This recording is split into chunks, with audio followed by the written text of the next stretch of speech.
Don't mention the war. Don't mention the war. It's hello, everyone. Hold it. Perfect. Fucking perfect timing. Sitting here going, no one's wanting to say anything because we know the second anyone says anything stupid, Dale's going to immediately appear. So I thought I'd throw that one out there as a test. And lo and behold, Here I am. Well, hello, everyone. Welcome to the next episode of Waterdeep Dragon Heist.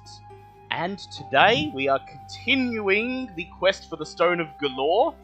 Last week, you found out that the Stone of Golorr had been stolen by the Xanathar Guild and has been taken to Xanathar's lair. You found out one of the many entrances to Xanathar's lair, but unfortunately, you lack the magical glass eye required to gain access to the lair, as it was stolen from the Xanathar Guild outpost by a group of Zhentarim thugs.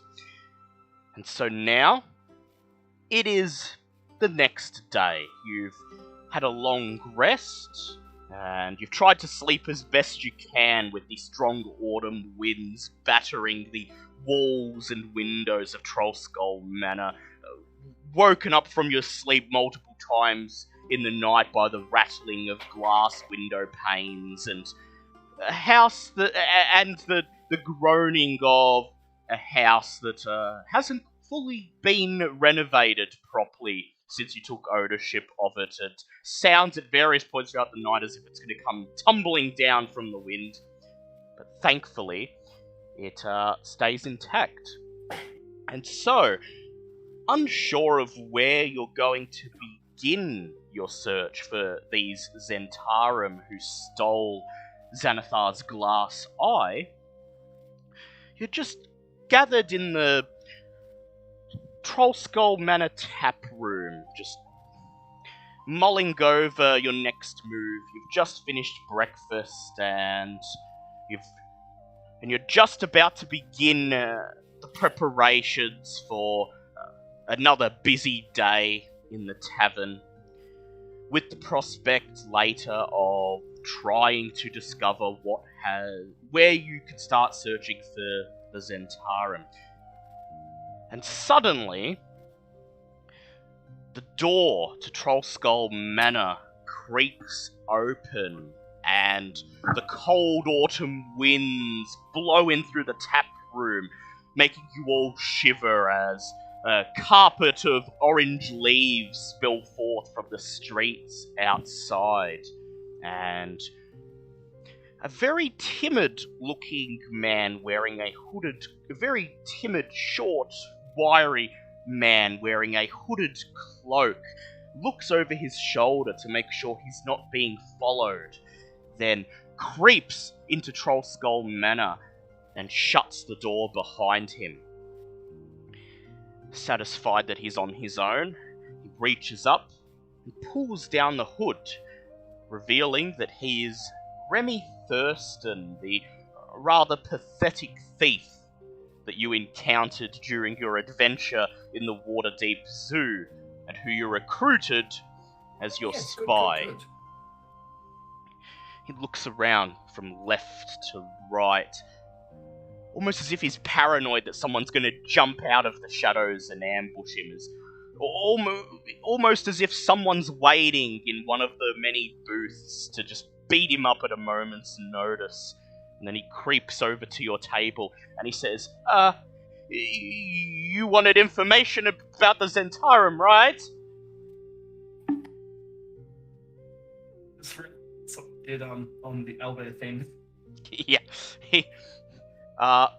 Sorry, you're in. Yeah, this doesn't have a map. This is just the artwork. I haven't got a map yet. Yeah, no, I just realized the Praise the Chicken Overlords. Oh yeah, Kitty draws pictures at the bottom of the. Oh yeah, and that would have saved from last week as well. Yeah, Kitty draws notes there. Yeah. Sorry, go on. He says, he looks around again, takes in all of the empty booths. His eyes sweep over Sir Lucian in his private booth enjoying a mug of ale. And he says, is it safe to talk? I'm assuming he's talking to either Solution or Narthel, since they're the ones that recruited him. Yeah, he's just speaking out loud in general. Is it safe to talk? I thought he was talking to Lucian. What do you say to Lucian's him? not here. Yeah, what do you say to him? Lucian just nods, takes a sip of his ale, and Remy come in, it's time to talk. Remy thirsted cautiously pulls a seat out and sits down on it, lays his elbows down on the table, and once again his eyes dart from left to right. He really does seem to be paranoid, and he says, so, the Thieves Guild?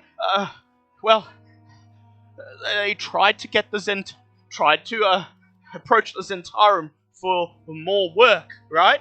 Heard that they're trying to make off with some, glass eye? Something or other like that? Well, apparently, the Zhentarim aren't really impressed with the Thieves Guild's, performance in past heists. And apparently this is really important, so they've hired some drow mercenaries to do the job for them. He breathes heavily, as if he's about to suddenly burst into tears. What do you say?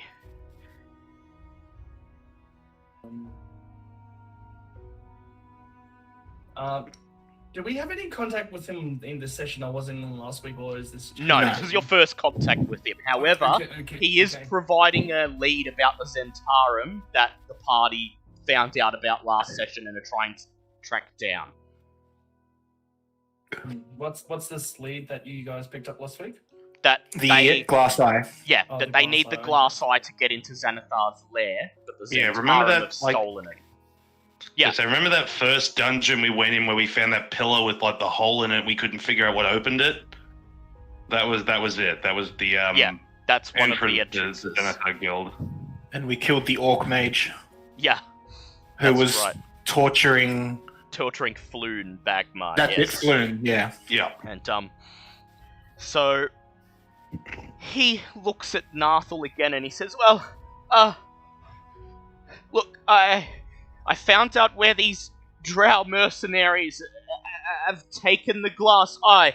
Apparently, they jumped some Xanathar Guild members and took the glass eye, and now they're hiding out, waiting for the coast to be clear so that they can bring it back to the Zhentarim overlords."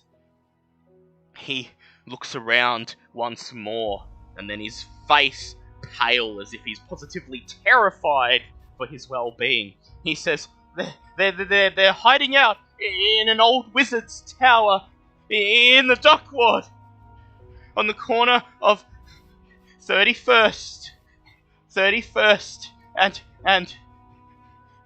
Flotsam Street. Can you draw Narthel on a map? He looks around, and then he reaches into his cloak, pulls out a piece of paper and a quill, and he draws a very crude map of the dock ward and marks the location on the corner of 31st and Flotsam Streets. And then he says, sorry, bro. Yep, go ahead. Do you know much about this doctor? Is there any secret entrances we should know about? He says, I don't know. All I know is that the drow mercenaries that the Zhentarim hired hold up in that tower, and they have the glass eye with them. Look, everyone knows about this tower. It's just that everyone thinks it's haunted, and no one goes in there, okay? And he looks around and he says, I really can't stay there. They're going to be asking where I've gotten to. Well, if you got nowhere to go and you're scared for your life, you can stay here. His eyes go wide and he says, no, thank you. And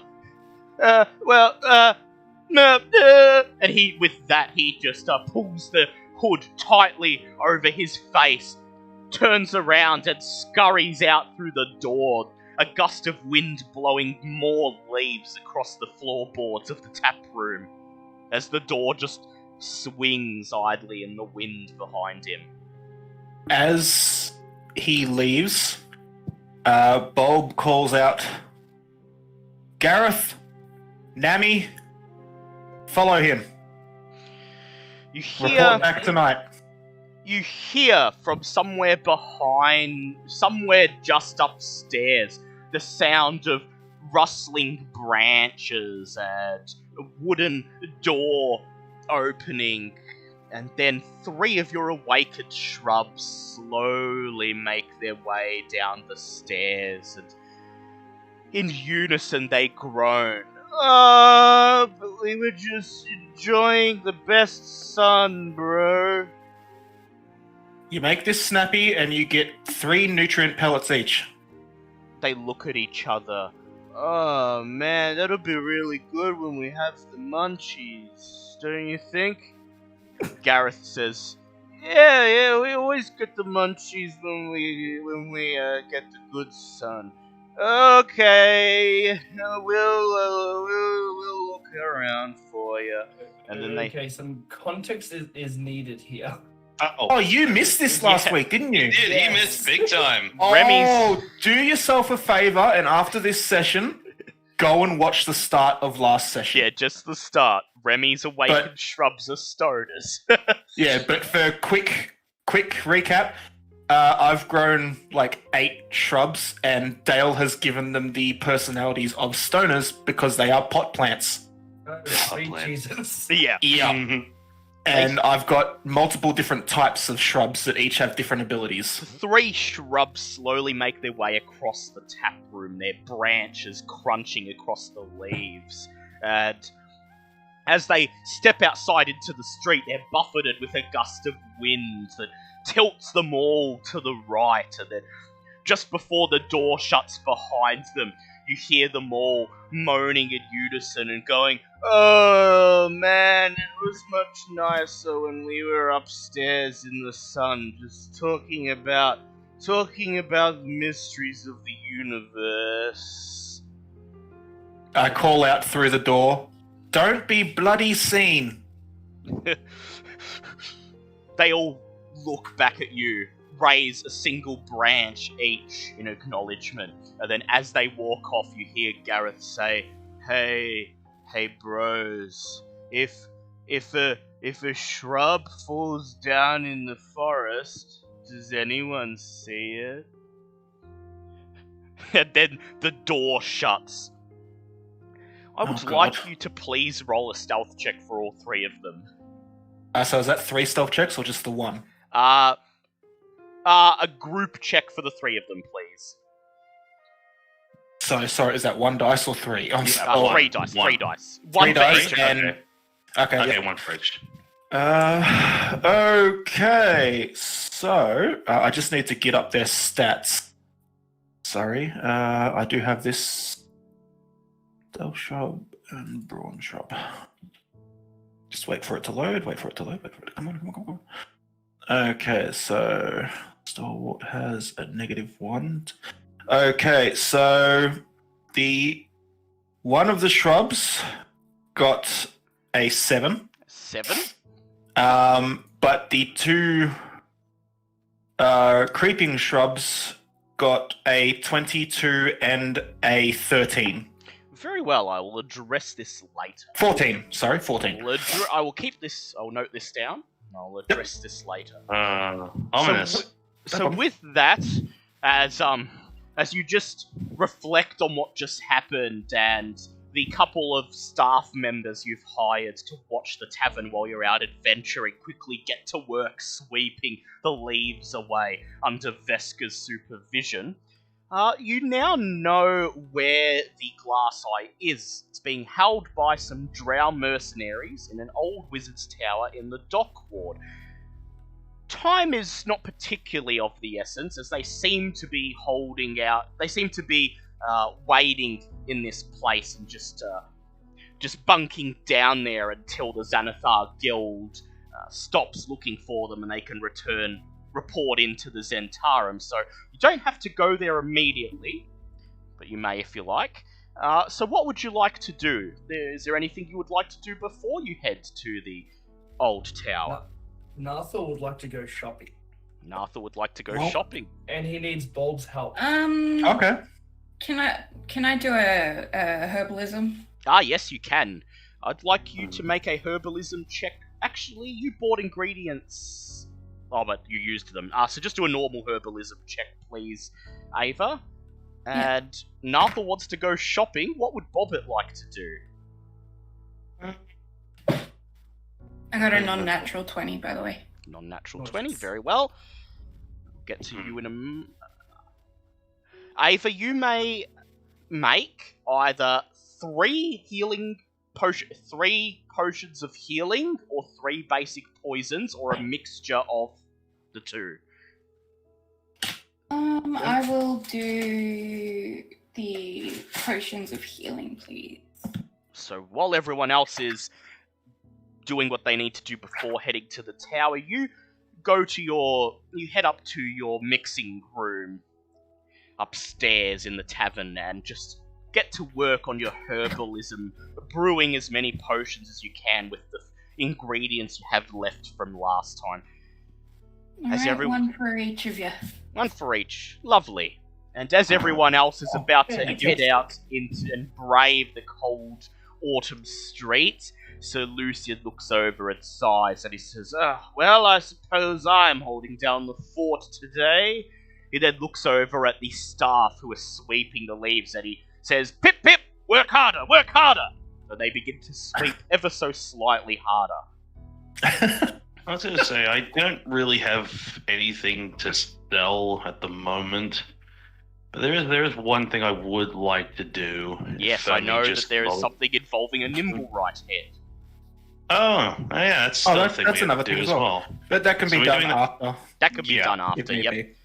Because Narthor said that he needed my help shopping. Bulb's help Yeah, I was shopping, gonna- so, yep. I was going to say, are we all meeting at the same place, or are we all going together? How's this working? Well, you'll Is this meet one up, thing- you do your shopping, and then you meet up, and then you head out there.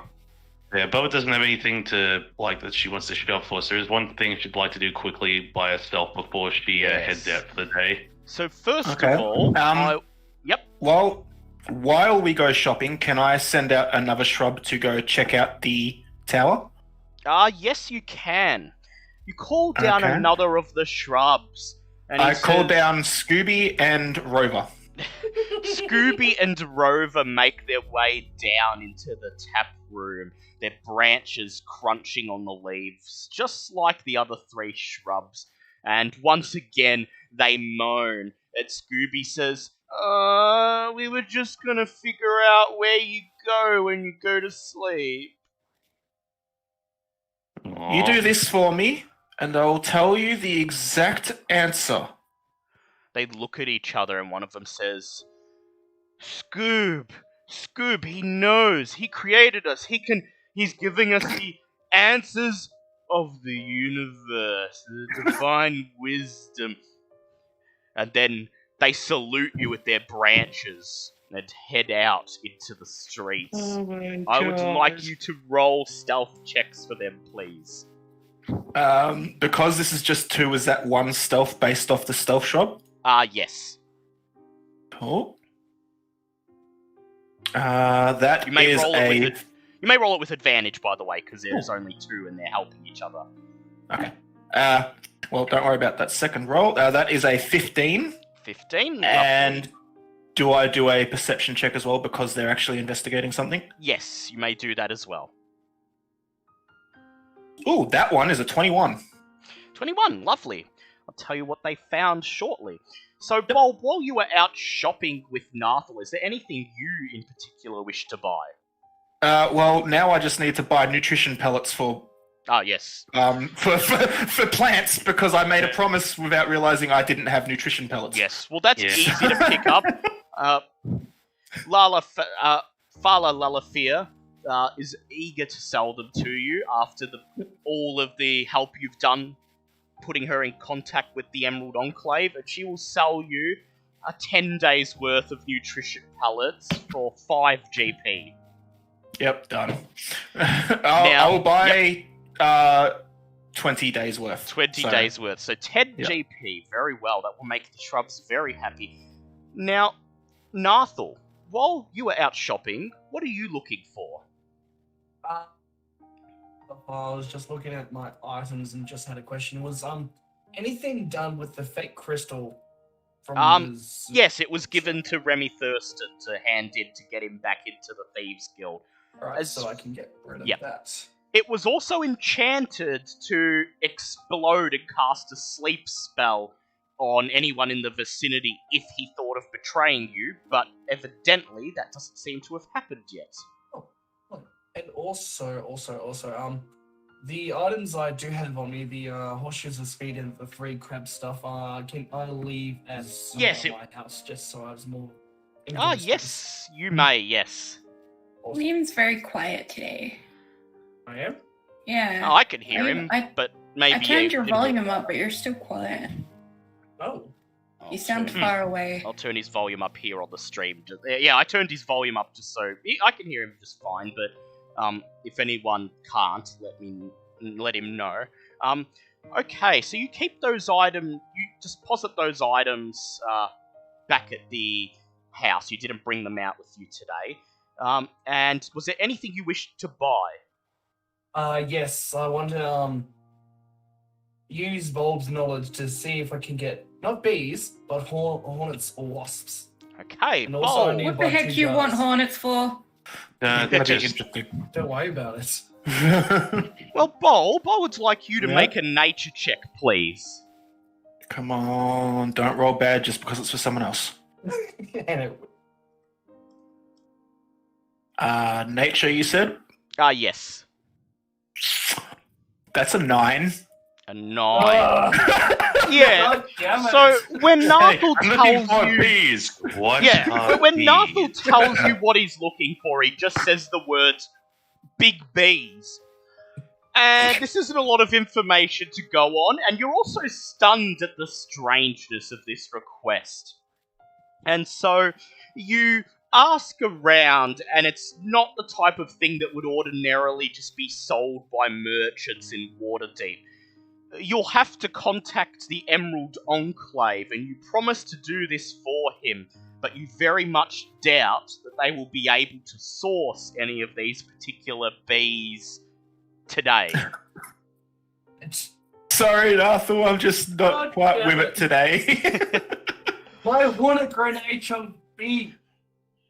However, sending a quick message to Malinar informs you that he has a suspicion that he knows what type of bees Narthel is referring to, and that he may source some within a few days. How many are you looking for, Narthel?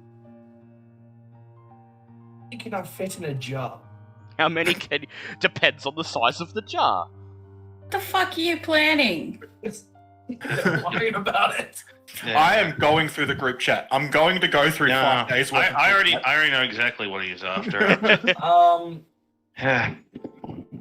It's like a snack to me. Malinar, according to Bulb, is willing to source 30 Choltean hornets for you. You won't get them today because it will That'd take... be a freaking big jar. Yeah, it's Let's about... get 2 jars then. Oh, I was thinking like the size of a one single big jar.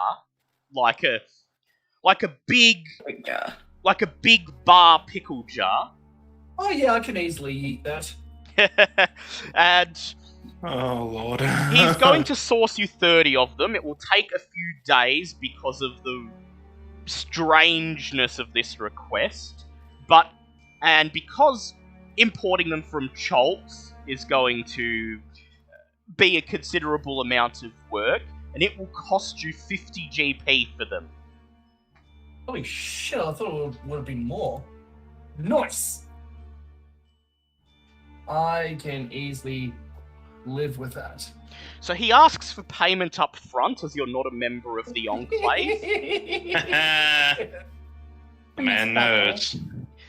So We all miss Vector. So you pay Yeah. 50 GP today, and then at the beginning of next session, you will have acquired the bees. The Well, bees! Got your bees! And so Oh, you were Lord. presuming there's no more shopping you'd like to do? I was just gonna can I do some information looking, even though I don't have them on me at the moment, what I could do with my 3 crab carapaces? Yes. I would like you to please make a charisma check. Oh, I can do that. Okay, what's my charisma at? 18. That's 17 plus 5. Yeah. So after making contact with the Emerald Enclave, you return to Troll Skull Alley and you just speak to a couple of the merchants there, stopping at several shops and market stalls and just trying to gather an idea of whether there's any interest in crab exoskeletons and what they can be used for. And you find that they have 2 main uses. One is that they can be crushed up into powder and used for several potions, and the other is that sometimes people will make decorative armor out of them, or weave them into leather armor to reinforce it. And so, depending on who you find who would specifically be willing to purchase it, you could be looking at anywhere between 50 GP and 200 GP for each one, depending on who actually ends up buying it and what purpose they're using it for. What type of potions can you make from it? None of the merchants really go into specifics. They just offer that crushed up crab carapace powder can be used in a bunch of potions, primarily those that enhance the endurance of the drinker. And this information is offered with a little wink and a nudge. Oh God, no! Oh my Oh, no. god, are you ever No. not gonna Yeah. have a boner potion? Moving on. We're not having another gnome incident. Yeah. Now we move on. It's the gnome all over again. We move on to Bobbit. And Bobbit, what are you doing, Bobbit, while Bulb and Narthel are out doing their business? Narthel is a young man. I would hope you wouldn't need it. Okay, moving along from that unpleasantness. No, due to several events that transpired yesterday, Bobbit, not that anyone really checked, but Bobbit's actually been exceedingly quiet all through breakfast and didn't get virtually any sleep last night, which had nothing to do with the weather. So before Bobbit heads out for the day, Bobbit goes back down into her room, just sitting there, checking her things, checking spells, and has 3 items that are sitting in front of her at the moment. One is the book she was given by Mr. Stick. The second is the book she was learning from the Artifile, the House of Inspiring Hands, a lovely little beginner's tome known simply as The Cog Is Not Dead, a beginner's guide to artificing. And the third one is something else entirely, something she's been keeping on her but never really looked at before. And a set of what's supposed to be a pan flute, but for some reason it looked slightly damaged and singed and whatnot. And thinking back on something she was told the other day, Bobbit holds her staff and sits there and goes very quietly, Mr. Stick, are you there? A voice drifts into Bobbit's mind. Speak, child. I know you said stuff yesterday about Bobbit's parents being, well, you know... Dust in the ground! Yeah, yeah. Bobbit was wondering if you know that they're gone, does that mean you knew who they were? Receive a few moments of silence, and then Mr. Stick says, after a fashion, yes. One might say I was close to your father. Would you be able to tell Bobbit about him, maybe? A self-righteous fool who thought himself better than his peers had got what he deserved.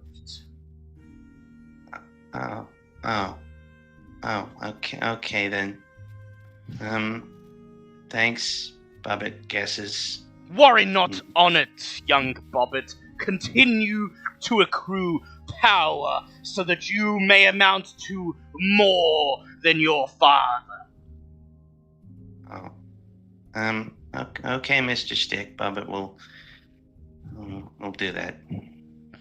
And just very quietly just gets her stuff together and starts heading off to, well, actually before she goes, she looks back at the flute and goes, puts it in a bag with her just to keep close, and then heads out to where she needs to go to meet up with everyone else.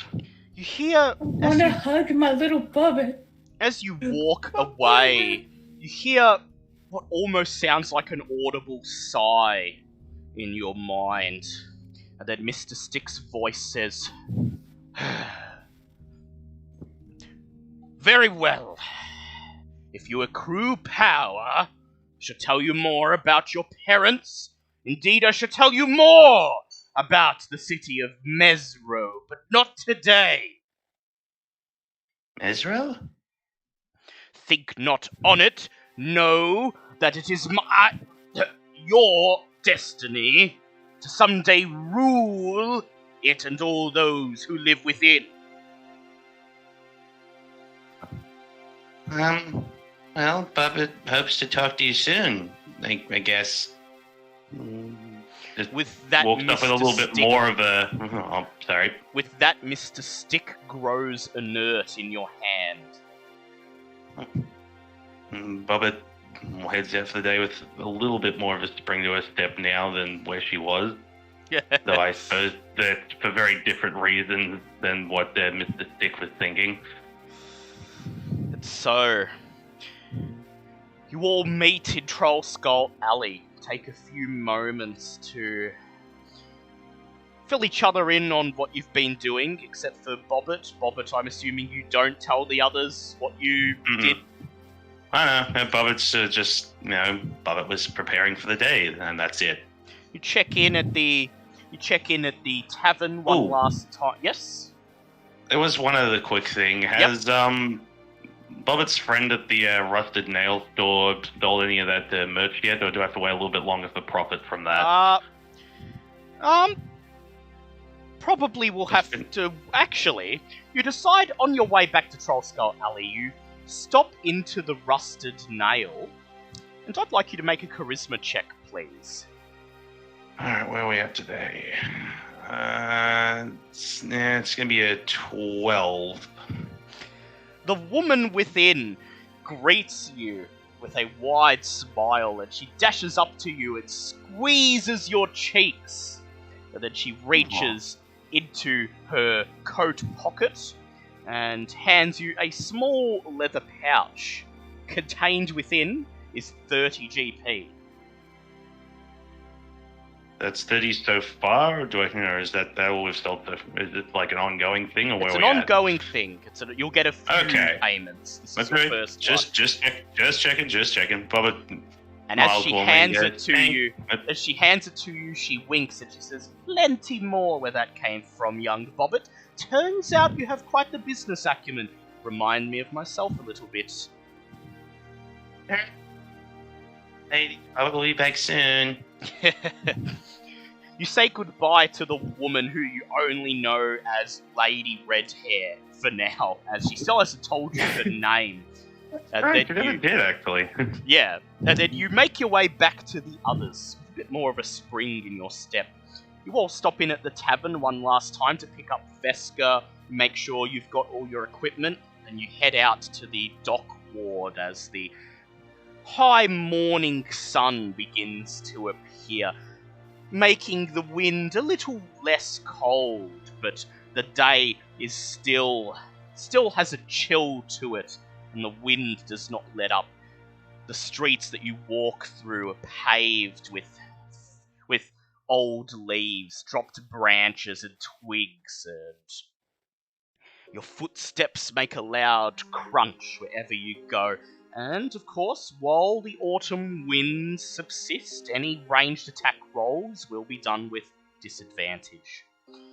So you meet up on the edge of the dock ward, about a block away from this tower, and as you arrive, Bulb, you hear a voice calling for you. Hey, Bulb, dude, come hang out! You look to your right and you see your two shrubs beckoning for you in a narrow side street, waving their branches while a couple of passers-by just look on with amusement. Oh, I still love these fucking shrubs. Bulb walked over to them. You walk over to them, and the one named Scoob gleefully makes his way up to you, and he says, We did the thing. We did the thing, didn't we? Did we do the thing? The other one says, yeah, we did the thing. And they tell you what they found. They tell you that the tower is a dilapidated wizard's tower of 3 floors. It's quite old and in a state of quite severe disrepair. In fact, both shrubs found themselves amazed that these strong winds don't just blow it down, which suggests that there may be some magic holding it up. It looks abandoned and looks as if it hasn't been inhabited in quite some time. They did not see anyone enter or leave the structure. However, they did notice that a random passerby, a mage who was conjuring dancing lights for the amusement of some of the drunk sailors making their way off the docks, past the tower. He appeared to venture perhaps a little bit too close to the tower, and as he passed onto the tower grounds, his dancing lights suddenly were dispelled, and he seemed unable to conjure them again until he stepped out again from the shadow of the tower. Oh, okay. Bulb's gonna be useless. Wait, is this an anti-magic field? Because you think you're useless? You can make an Arcana check if you like. Yes, I'd like to do that. Arcana check. Alright. Bobbitt's on this. Bobbitt's on it. That's going to be a 21. Yeah, well, you beat me. Yeah, Bobbit. Considering Bulb was the one that got the information. Yeah, well, I mean, you're with us. Bobbit, this immediately sounds to you like some sort of anti-magic field. However, you cannot think of the specifics of exactly how it works or how it may be removed until you visit the location itself and witness it firsthand. Is there anything else you would like to ask the shrubs, Bulb?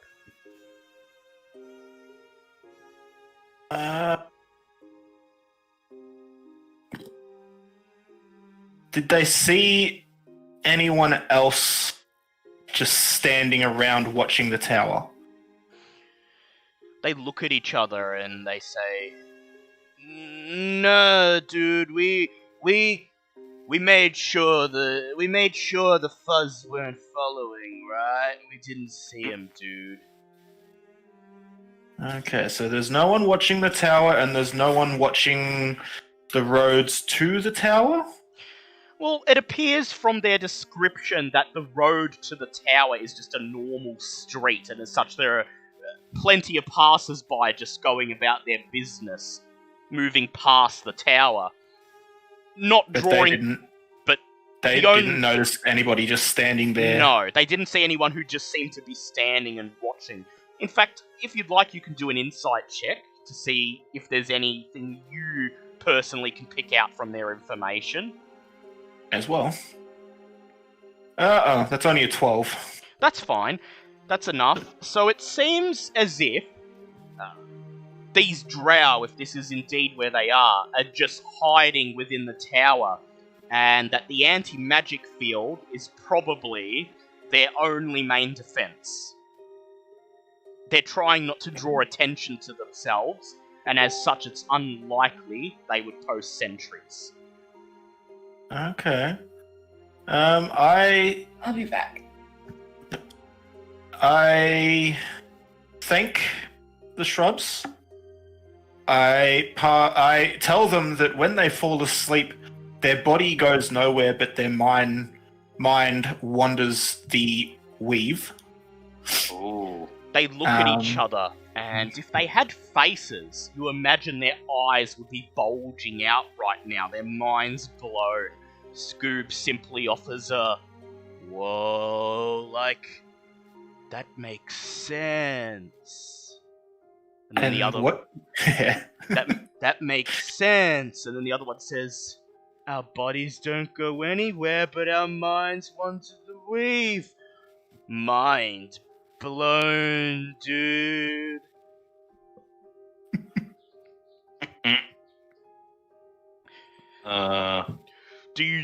Never gonna get old. Do you dismiss them back to Troll Skull Manor? Yeah, I dismiss them back to Troll Skull Manor.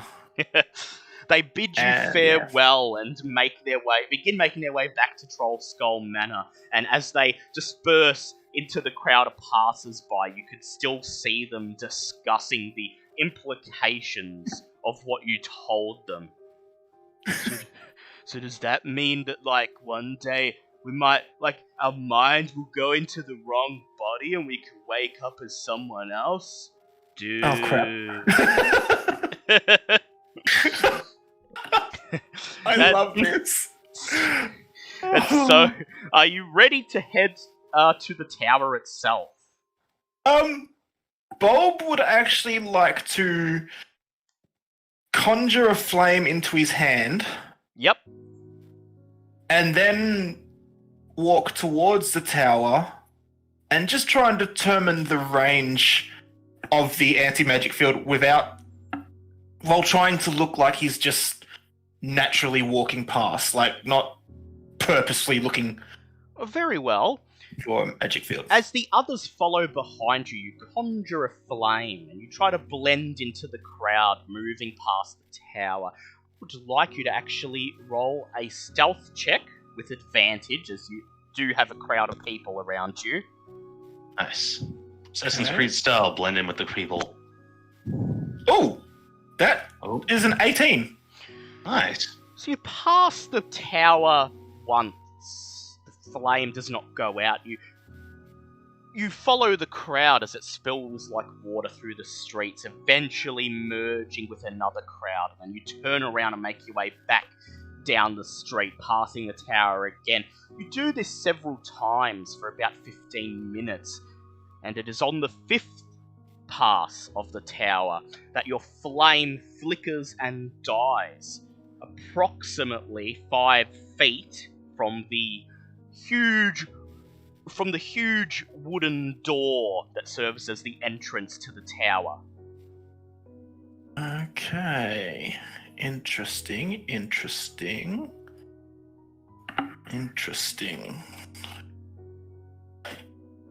You return to the others who are just mingling with the crowd, and you tell them that you've determined where the anti-magic field begins.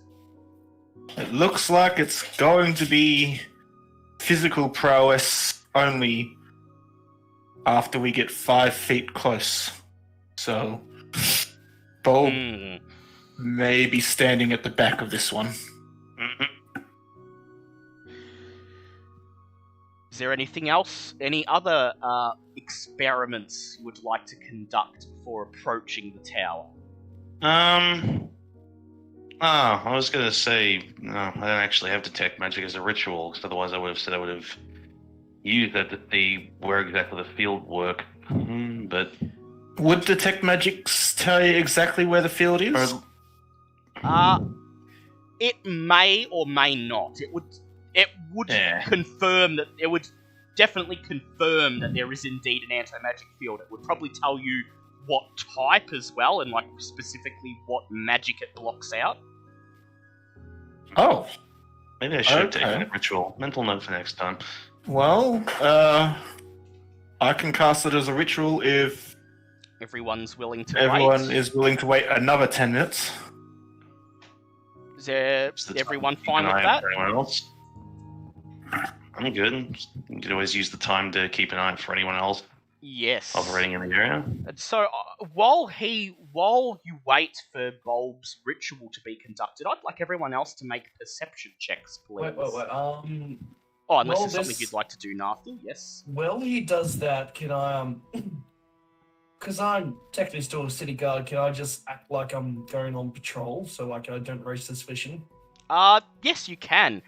I would like you to do a charisma check, please, instead of a stealth check, because you want to draw attention to yourself. You're trying to make it look as if you're a city guard just patrolling the area.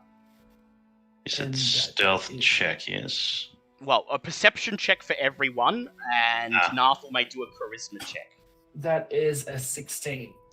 So Narthel, while everyone else looks around and Bulb prepares his ritual, you make sure your city guard badge and your Lord's Alliance insignia are displayed in plain view on the front of your breastplate, and you just pace up and down the street a few times, doing your best attempt to just appear as if you're on patrol of this particular street. And several of the passers-by look at you, acknowledging that you're there, but no one's looks linger on you, and this satisfies you that you don't appear to be suspicious. Meanwhile, Hey, everyone else does a perception check.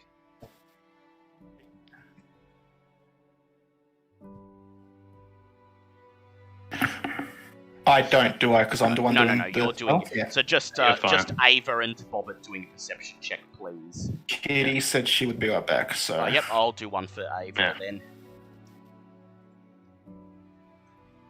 Okay, that's a 21 for Ava. So, Bobbert, how did you go? 16. So, as Narthel patrols the street, ensuring that any attention that would be drawn to the group is drawn to him instead of you, you guys just scope out the tower to see if you can see anything. And up on the 3rd floor, you think you see a slender humanoid figure just peering out one of the windows, looking down into the street. Every few minutes, he or she ducks back into the tower, and the window is free for a moment. And then, after about 10 minutes or so, I have the returned. figure comes back, stands in the window, checks the street again, and then goes back into the tower. Hmm. So there does appear to Seems- be a lookout. Interesting. Meanwhile, Bulb, the 10 minutes are past, your ritual is prepared, and you cast Detect Magic. Your spell informs you that there is indeed an anti-magic field placed over the tower, and it appears to be emanating from a singular point on the 3rd floor. Okay. Does it tell what magic it dispels, or just all magic? It dispels all magic, save for magic that is on scrolls, magic that is imbued into objects, or racial magic. Okay, so shapeshift, wild shape would be dispelled. Wild shape would actually work, because that's a class feature, which is like racial magic. Do I have anything? Do I have anything that would work in this case? Would anything coming from my book count as the thing? Your magic missile would work, because that is But not normal magic. That's it. Yeah. That's all I've got. Ooh boy, Oh. yeah. Well, then, Unless you can locate the source of the field and destroy it, you'll yeah. be that's- relying solely on physical feats. has yeah. Bulb informed us of the timed patrol? Has Bobbert and Ava have Oh, yeah, Bobbert, sorry, informed not the Bulb. rest of the Oh, yeah. group about Yeah. the person in the window? Yes, you have. Yes, we have. Okay. So it appears that every 10 minutes or so, there is a 5-minute window to approach the tower without being seen. Okay. As a giant lizard, would I be able to carry Narthel up the side of a wall? Hey. And would he fit through the window? It would be That's- it would be a tight squeeze, but he probably could. He might have to break the side of the window to get in, but you would probably be able to carry him. Be able to Alpha climb, smash. shouldn't you? 3rd floor, and we want to try and get up within 5 minutes. So as a Yeah. lizard, I have a natural climb speed. I could climb up with Liam hanging on, go through the window. You could carry Bobbit up. Yeah. And that way we get up without having to try and get up without spells, because Wild Shape works. Yeah. And that way we can start on the 3rd level and try to get rid of the anti-magic field as soon as possible. Okay. And also, if I'm Wild Shaped, I get 3 hit points. So if it goes to shit and I fall off the wall, Yeah. it's really no harm, no foul. Good Very point. well. But I'm Any Wild Shape. objections to this plan? Also keeping in mind that Ava could literally just fly up there to the window. Yeah, well, Ava Yeah, I'm can carrying take Bobbit. Bobbit. Carrying Bobbit, yeah. So you're not gonna enter through the front entrance at all. You're just gonna make your way right up to the 3rd floor and go in through the windows. Yes, is what you're- when the When the guard is gone. sentry yes. is not in that window. That's a good idea. Okay, and yeah, if they've got any traps set up on the 1st or 2nd floors, you would probably bypass them, which can only be a good thing. So, would you like to all go together, or would you like to go in 2 groups of 2? 2 groups of 2. Yeah, that's what I was thinking. Well, Yeah, Yeah. Ava can take Bobbit and Veska, because they're both relatively light. Oh yeah, Vesca. Shit, I forgot about Vesca. Yeah, Bobbit can... He was coming with us. So. Yeah, well, because do we she's an wanna NPC. Yeah, sorry, Narthel, what were you do saying? we want to send me and Bulb first in case shit does hit the fan? Then That's we've got probably a good me being idea. a heavy hitter up there taking care of business. That's probably a good idea. So we need to stealth. Yeah. So I would like, so Bulb, you'd like to wild shape right now, or do you want to wait to get closer to the tower? Well, it would probably raise a lot of suspicion if there's a giant gecko Yeah, in the street. in the street. So we will wait until just after the person leaves the window. Yep. And then we will. Well, we're going to make a lot of attention anyway, so we may as well sprint to the wall, and then I'll wild shape into a giant lizard. Very well. So Narthel, you've made it clear that you've drawn some attention to yourself already by acting as a city guard on patrol. So all you need to do is just wait for the coast to be clear and just casually walk to the front of the tower. So no roll needed for you.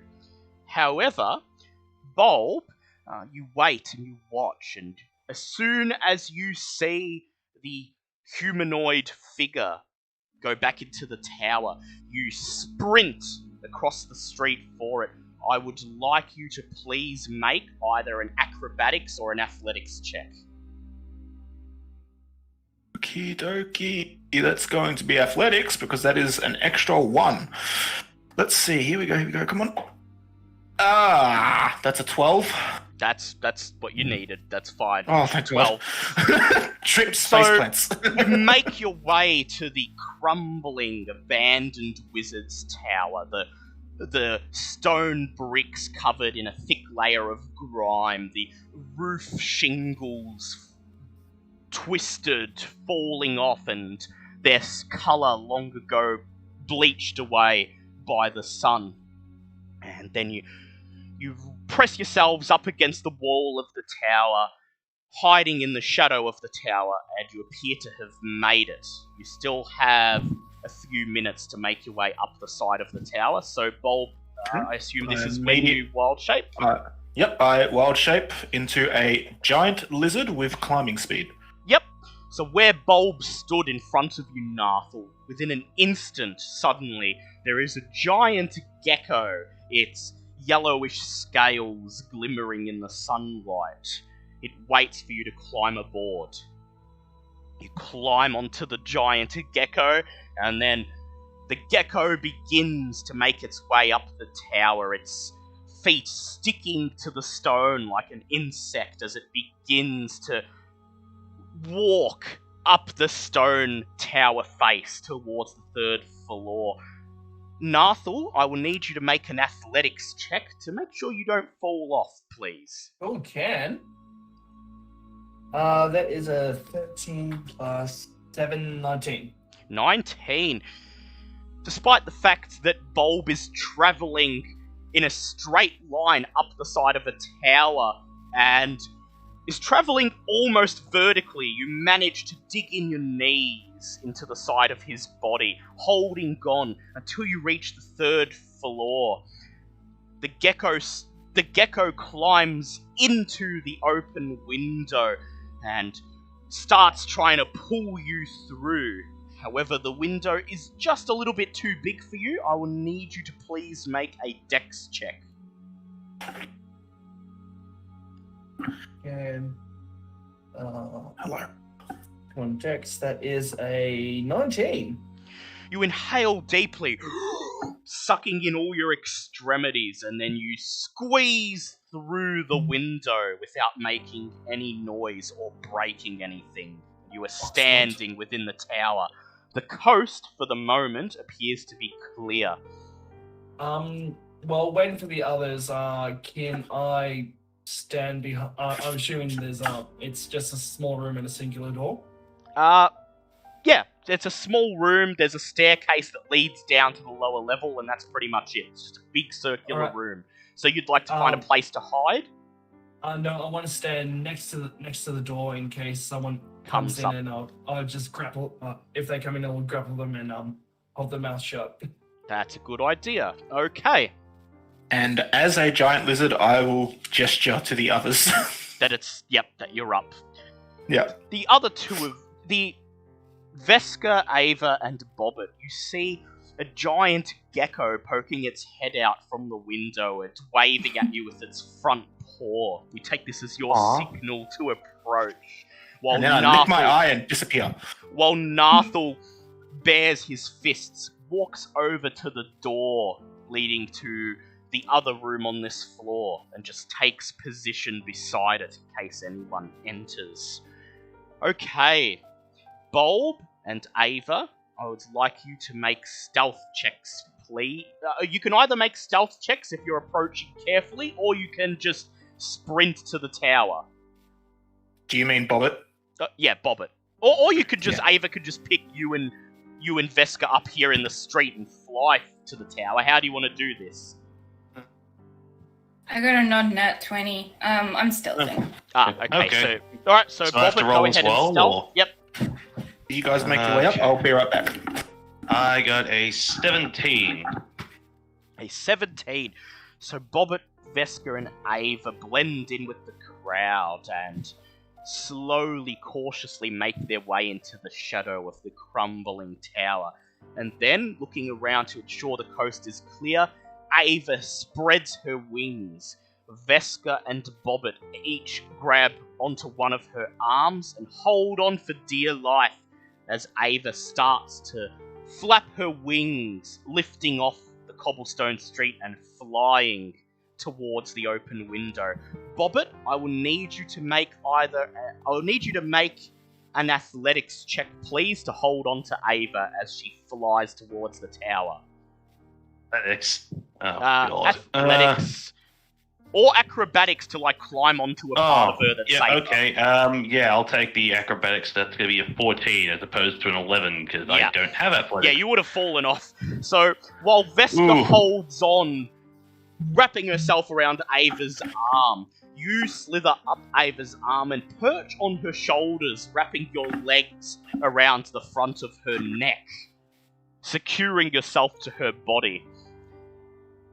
Ava, you airlift the other two up to the windowsill, and then you perch on the stone. You perch on the stone platform just outside the window. Bobbit and Veska climb off you and sneak in through the window, and you follow them suit. Oh, it's just sad her magic doesn't work now. Bobbit, as you enter the tower, I'd like you to make an intelligence check, please. Oh? That's gonna be a non-nat 20. As your feet touch down on the cold stone floor of the tower, you feel a wave of dizziness assault you, and your hat nearly falls off your head. You reach up to secure it and pull it back across your hair, but as you do, something, a vision, a memory floats into your mind. It is an image of a tan-skinned woman with golden hair, kneeling down in front of you, her hand on your shoulder. She smiles, looking around as you take in the sights and sounds of the jungle that seemingly surrounds the both of you. You appear to be crying, or at least sad. The woman is wiping tears off your face with some kind of cloth, and she says, "Don't cry, don't cry. You need to be strong. Remember the task your father gave both of us. It's up to us to help the people of Mesro, to stop them from fading into oblivion. Now, stay close to me. We're going to check that ruined tower over yonder, just beneath the tree, just beyond the trees. Stay low and try not to make any noise. Who knows what lurks in these jungles after all this time." The vision fades away. You look around, and you're still standing in the third floor of the tower. Everything appears to be back to normal. Your hat tightly fitted on your head, missed a stick in your hand, and no one else seems to have noticed that momentary whatever just happened to you. I was just looking like very wide-eyed and confused at the moment, trying to look around and see what literally just a small child. Probably, I suppose to everyone else to be looking, Bob's just like looking around trying to figure out where this anti-magic thing is. But for the most part, Bob's just like visually confused as to where she is right now. I would like everyone, except for Bobbit, who is still making sense of what happened to her, to make an investigation check, please. A lizard. This isn't going to end well. It's an 18, but what's investigation? I thought you weren't a lizard anymore. No, I'm staying a giant lizard. Oh, you're staying a giant lizard? Very well. I got a nat 1 anyway, so... Fucking hell. How did Nathal and Ava do? I'll roll for Veska. I got 18. 18. That's okay, it's a 21 and an 18. That's a group pass. Hey. While the coast is clear, you quickly look around the circular room you are in. You see that the room appears to be empty. There's nothing in the way of furniture, save for an old alchemy station against one wall. Its wooden legs having long since crumbled away, and its surface covered in nothing but dust and shards of broken glass, old discarded beakers and jars and the like. There is a door just opposite the staircase leading down that appears to lead into the next room. And through a small crack in the stone wall next to the door, you see what appears to be a small golden orb sitting on a half-collapsed table in the next room. You could feel a wave of magic energy emanating from it, and this appears to be the source of the magic field. Then, before you have a chance to do anything else, you hear the sound of leather scraping on stone. And some assailants enter the room. It's like you to... They were not expecting you, however, and so you will get a surprise round. I'd like you to roll for initiative, please. Oh, I got a nat 20. I wish I hadn't got it on initiative, but I got a nat 20. Bobbit is seriously fucking shaken right now, so she's probably going dead last. Dead last. Okay, I may have to ask you again in a second. Sorry. Probably. That's okay. That's okay. I always have to because I have to handle the battle music as well. But Yeah, poets That's fine. okay. So what was your initiatives? So I know 19. Bulb got a 20. Bobbit got a 5. Bobbit got a 5. What did Ava get? 6. Ava got a 6. And Veska got an 11. Okay, very well. I'll bring up the map. Bulb is a giant gecko. Bulb is a Okay. giant gecko. Bobbit is tripping balls and seeing shit and not having a good time. The door to the Square, next circle. The door to the next room opens, and a drow gunslinger is about to step into the room. Whoa. He quickly notices. The first thing he notices is Nathal standing there, ready to grapple him, and then, with seemingly blinding speed, he dashes back into the next room. Oh, However, motherfucker. Nathal, you were ready, and so Nathal gets a surprise round. Okay, so Mess him up, take his gun. So Nathal, you get to go first. alright, where's that little pointy thing? So is that a door? That is a door, yes. There is another door in the other room. It is shut currently. You know with almost 100% certainty that there are more gunslingers in the other room, because there wouldn't just be one. Yep. Sorry, yeah, I didn't see Gunslinger once, so he Yeah. was here, but now Then he's he run just back to quickly here. ran back to there, yeah. As soon as he saw you on the other side of the door. Alright, well, surprise round, I'd like to go, Yep, just right up to him. introduce him to Mr. Axe. Yep. You run through the door, running towards Gunslinger 1. Go ahead and roll to hit him. That is 18 plus 9, 24? That is a hit. Go ahead and roll for damage, please. 2d8 plus... No, 2d6, not 2d8. If only it was... You... Oh, nice, that was 21. 21, a good hit. The gunslinger raises his pistol, ready to fire it at you, and then you slam the blade of your axe into his torso, nearly knocking him off his feet. A good start to the fight. Okay, it is Bulb's turn. Oh, sorry, Lucian's not there. Okay. Where is this anti-magic orb? The anti-magic orb appears to be here. Okay. And what did you say it was made of? Like, what does it look like? It's a gold-coloured orb, probably made out of crystal or glass or something. What would happen if a lizard ate it? Well, you could only try. Bulb runs towards the anti-magic orb and eats the orb. Very well. You could have advantage on it because you're a lizard, can't you? Dislodge your jaw. Yes, but what I would like you to do to determine whether you can actually swallow it, I would like you to make your lizard's attack against it. Attack, okay. Giant lizard gets a +4 to hit.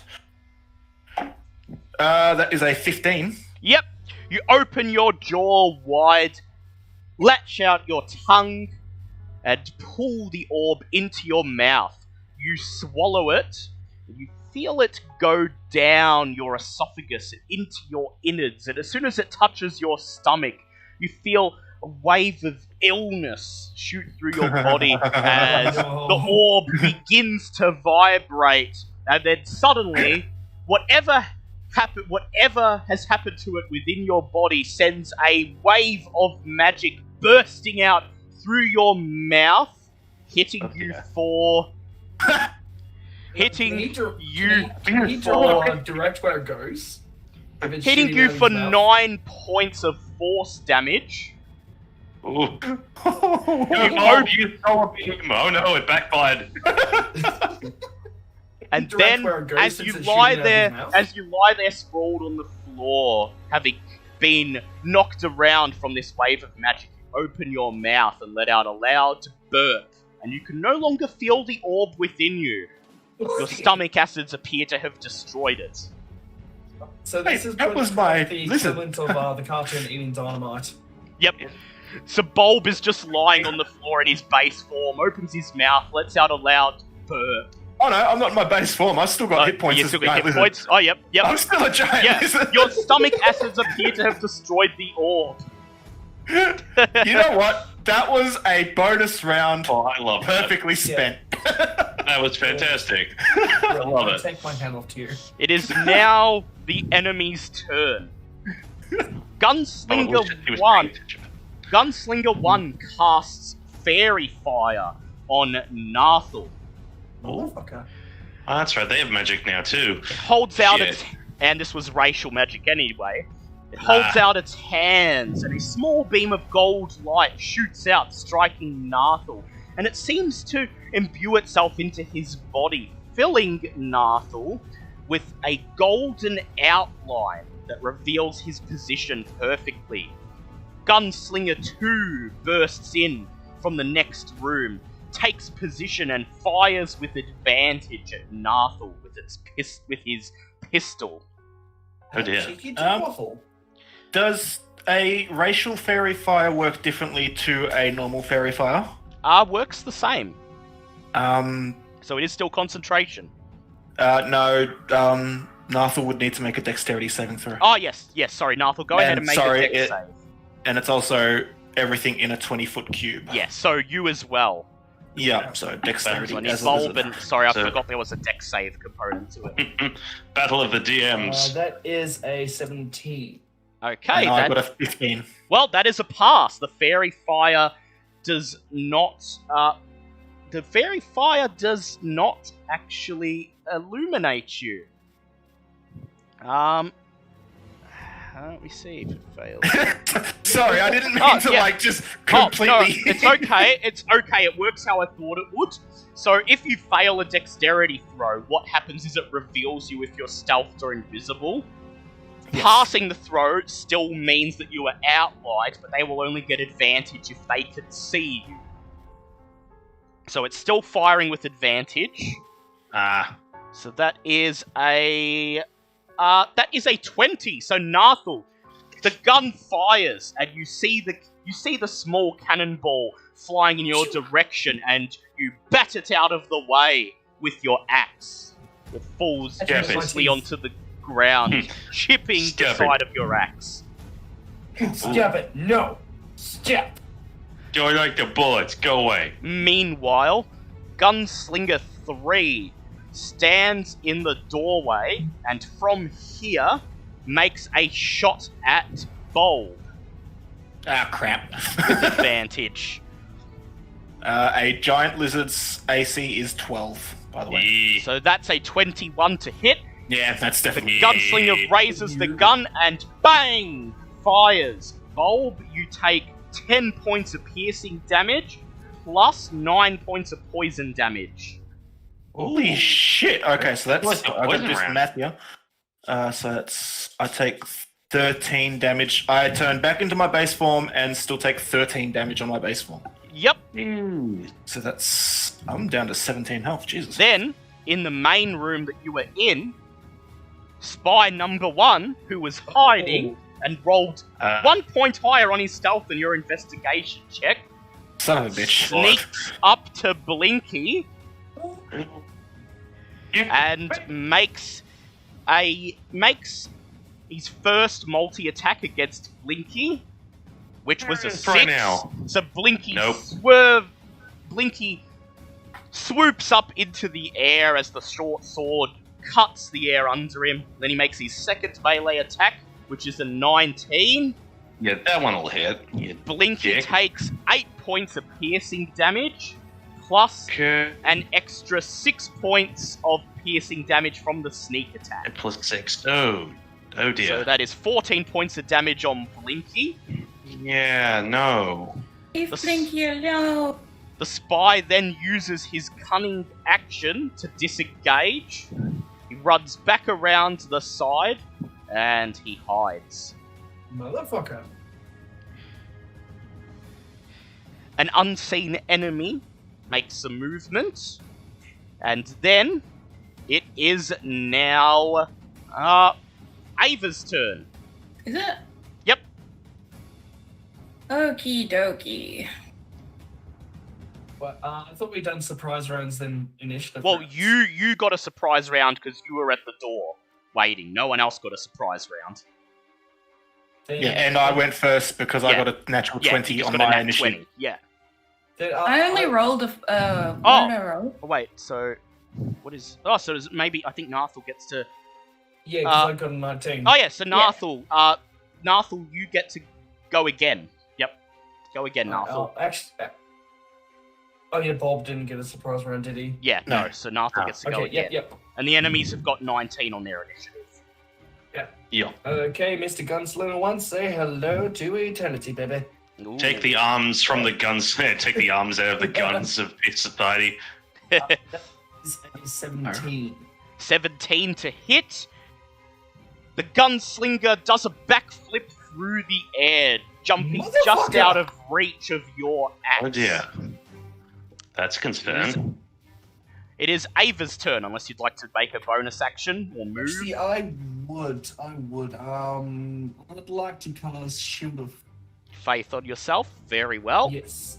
So your AC is up to 23 as the holy energy surges through you. Oh! Ava, your turn. Bulb, Okay. Bulb sorry. calls out to Ava. Don't get. Sorry, I just need to motion with a dog on my fucking lap. Don't get within these squares. Okay. So stay away from the guns, from the other two gunslingers. Yeah, she can go here or here, but just don't get in these squares because what I'm doing next has splash damage. Ooh. So I don't want to hit Ava. Yep. So Bulb calls out, stay away from those positions. Okay. Well, I will move to not those positions. Where would you like to move, Ava?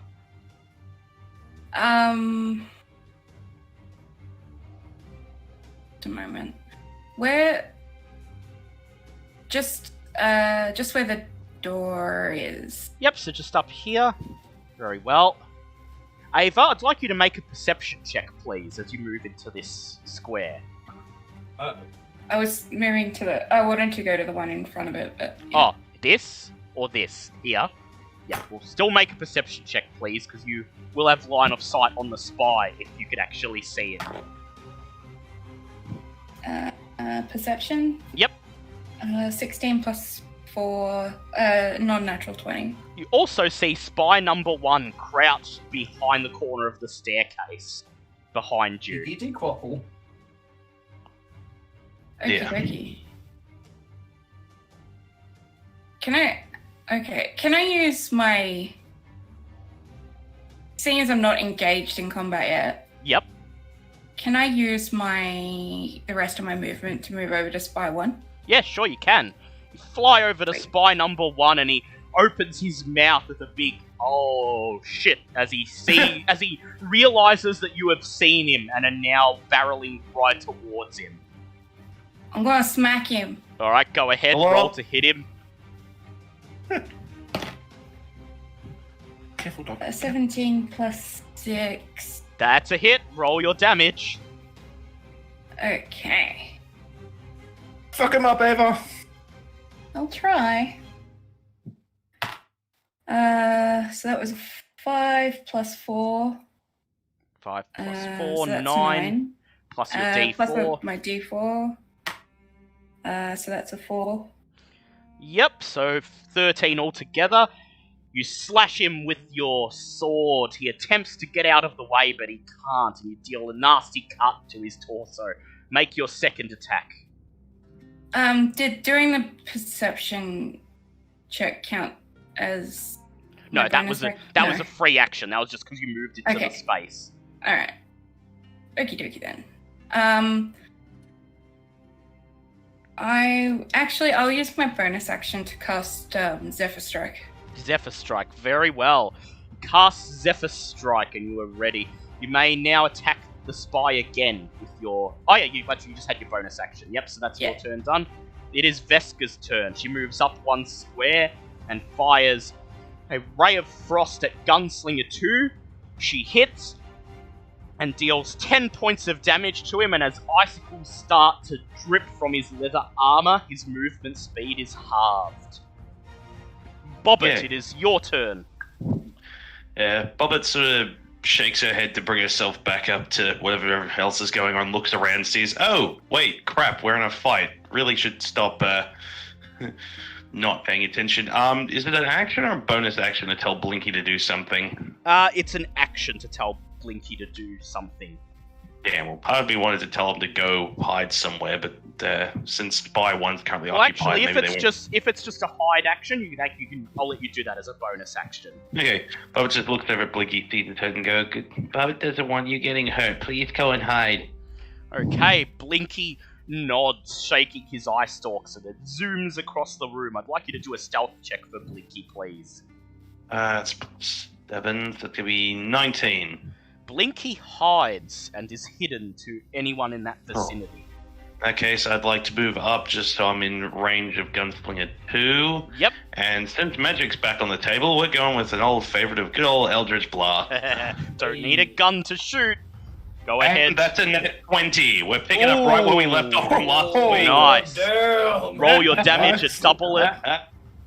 Oh, and that's a 9, so that's going to be 18 plus 4. Ooh. So it's 22 points of damage. So it just, Jesus. oh, it's clearly that vision did some good for her, because this just absolute Titanic-sized blast comes out of the end of Mr. Stick at this thing. The drow raises his pistol and points it at you, but then your Eldritch Blast hits him in the torso and blasts him 5 feet backwards towards the wall.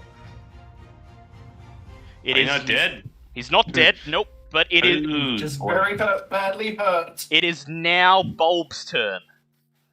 Bulb is gonna summon Sned.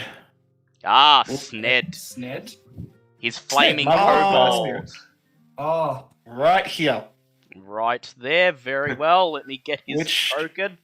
Yep. And any creature within 10 feet of the spirit, other than me, when it appears, must succeed on a dexterity saving throw against my spell save DC, which is right here. Oh, yep. Oh, you're putting him right. Yep. Yep, right Yep. there. Yep, so And Gunslinger my 2 and 3. Must beat 14. Yep, it's been a while the best, since you've but- seen him, but suddenly Sned, the kobold who exists in a perpetual flame, appears in the midst of the room, right between 2 of the drow gunslingers. And as his feet touch the stone floor, a wave of fire surges out from him. The 2 gunslingers will make their saves now. Just say, I was going to say, as you're rolling, as Sneed comes back, Bob just looks at him and goes, oh, hey, Hammy's back. Hi, Hammy. So that's a 12 for Gunslinger 2 and a 17 failed? for Gunslinger 3. Okay, so Oh, Gunslinger right. 2 failed, which means, if I can lean forward without dropping the dog on the floor, he takes 2d6 fire damage. Ooh. I literally only could have got worse if I rolled another 1. That's only 3 damage. 3 damage. Oh, okay. Well, now roll But- for Gunslinger 3, who gets half of what you rolled. No, he doesn't actually get No, he half. doesn't He get gets any. nothing. None. Yeah, he Okay. managed to Well, 3 jump. points of damage. Yep. Very well. But that was my action. I'm going to use my bonus action Yep. to cause Sned to throw a fire pebble, I guess, or Yep. a flame seed Yep. at Gunslinger 2. Sned reaches into the small leather pouch around his belt, and then this kobold goes yip yip as he hurls it towards Gunslinger 2. Roll to hit, please. That was only a 4. Yeah. So.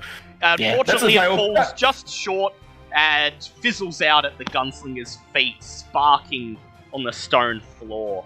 Okay, it is the enemy's turn. Gunslinger 1 raises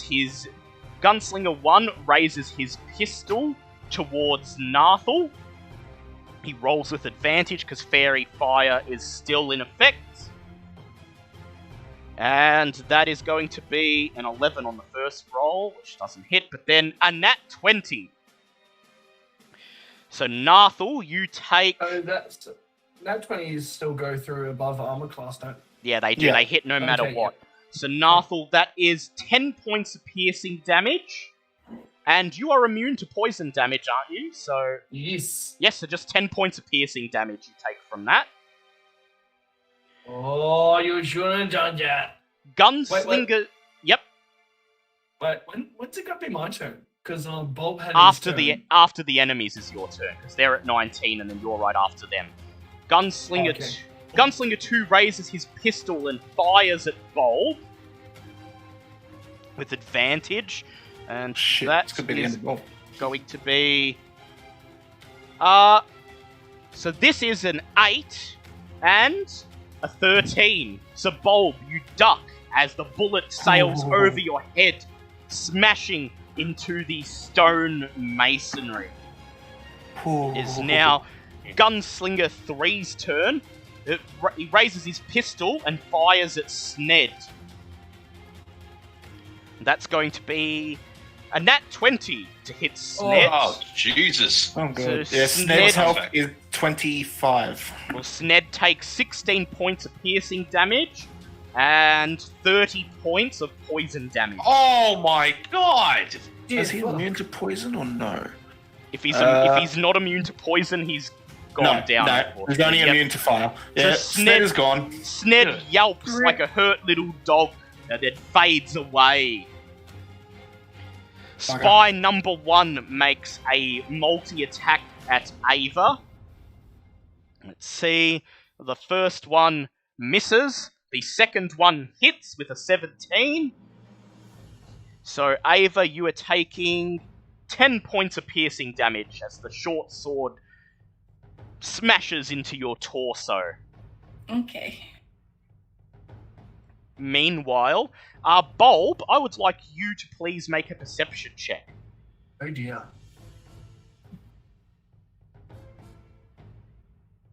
17. 17. Unfortunately, you do not see spy number 2 sneaking towards you.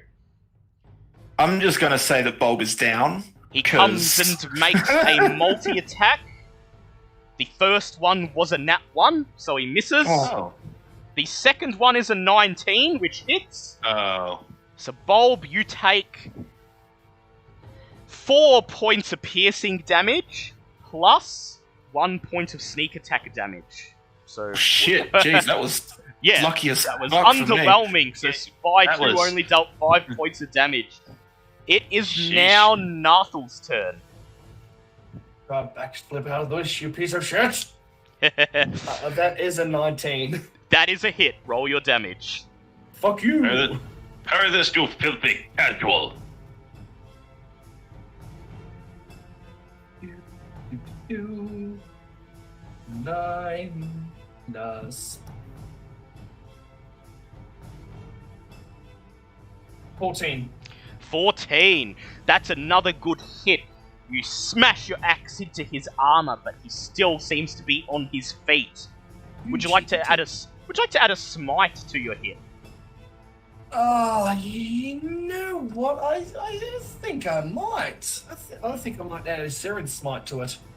All right, go ahead. Shit, Let's just see. So what's you've that hit. again? So Searing Smite is you spend your spell slot, and he is taking an extra 1d6 of fire damage, and he has to make a saving throw, and if not, he continues to take 1d6 fire damage each turn.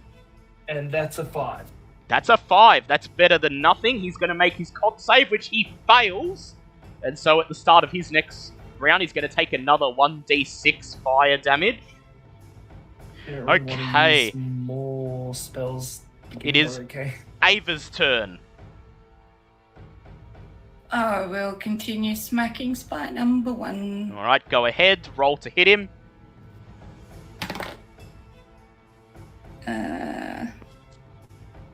That is 15. 15, that's a hit. Roll for damage. 5. 5. You slash. You lash out and slash and slit his throat.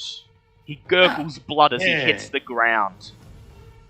Okay. Do I have enough movement to move to Yes, you do, because you're under Zephyr Strike. Oh yeah, I do too. So you can move to Gunslinger Go, 2 go, or go. 3. 2, please. 2. You rush into the next room towards Gunslinger 2. Go ahead and make your attack on him. Yeah. That is 14 plus 6. So That's a hit. That's a non-nat 20, so that's a hit. Go ahead and roll your damage. Okay. That is 6. 6. A good And- hit. You make a And cut now in the his... 1d. Sorry. Yep, 1d4. Go ahead. Do your Yeah, 1d4. the 1d4. That's 2. So 8 points of damage. You slash with your offhand sword, cutting through his armor, making a big gash on his chest. And my force damage. Yep, go ahead. That's an 8. 8. Ooh, a nice hit. It is now Veska's turn. She runs forwards, standing in the doorway, and casts Magic Missile, sending 1 missile to each of the gunslingers. They each take 6 points of force damage. Nice. And it is now Bobbitt's turn. Alright, well, let's just say Gunslinger 2 still where he was before, so Yep, same spot. if at first you don't succeed, continue blasting him until they are ash. Alright, go ahead. Make an Eldritch Blast. Does a 17 hit? A 17 unfortunately does not hit. The gunslinger sees the Eldritch Blast coming and he ducks at the last moment, and you blast a hole through the wall behind him. Aww. It is Bulb's turn. I am not getting hit by another fucking sneaky bitch. And I cast Scorching Ray at spy number 2. Ooh, all of them at spy number 2? Yes. Alright, spy number 2's gonna make his dex save. No, these are to hit. Oh yeah, those are to hit. Go ahead and roll. That was a 25, a nat 20, and an 18. Yeah, they Oh all my hit. Go ahead and God. roll the damage. This guy's just looking at you as you're just throwing these massive spears of fire, going, you know what? You're probably just a record scratch. Huh? Yep, that's me. You're probably wondering where my life went so wrong. So, first hit is a 4. 4. I'm going to use different dice because that was a 1. A 3. Sorry, 3. 3, yep. I'm going to use another different dice because that was a 1 and a 2, and then I used my +1 for my staff. This one was a bit better. That was 7. Yep. And then that one was 6. So spy number 2, now on fire, starts screaming in pain, and he goes, "Ah!" and runs out of the nearby window, falling to his death. Holy shit, yes! Bye-bye! Do I have any bonus actions that I want to do? No, we're good. With that, I am actually going to cast Healing Word on myself. Very well, very well. So that is a D4 plus my spellcasting. It is It's 5 health. now the enemy's turn. Gunslinger 1 takes 6 points of fire damage from the Searing Smite. And then he raises his pistol and fires at Nathal, struggling to stay on his feet. And that is going to be And actually, he failed his concentration check, so the fairy fire fades away, so he's just rolling normally now. And that's unfortunately for him only a 15. So the bullet just bounces uselessly off Nathal's chest plate, and Nathal, you stumble a little bit from the impact, but you are unharmed as the bullet just pounds into your armor. Oh, fuck you. Oh, also, sorry. Yep. Has he done his concentration checks every time he's been hit? Yes, but he'd been passing them up until Okay, now. okay, yep, okay. It is now Gunslinger 2's turn. He raises his pistol and fires at Ava. Oh. And that's going to be a 16 to hit.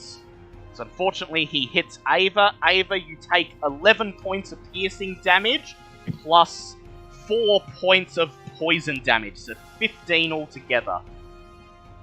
Yeah.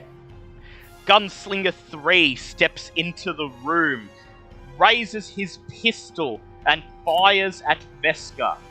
And he nat 20s to hit Veska. Oh. Yeah, She takes 22 points of piercing damage, Oh. plus 12 points of poison damage, and Veska goes down, failing her first death save.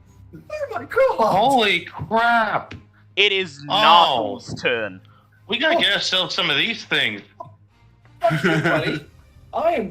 Yeah, you Gunslinger 1. Fuck you. Alright, roll to hit Gunslinger 1. That's not a D20. That's not. We gotta get ourselves some of these guns. God damn. It's a 25. That's a hit, roll for damage.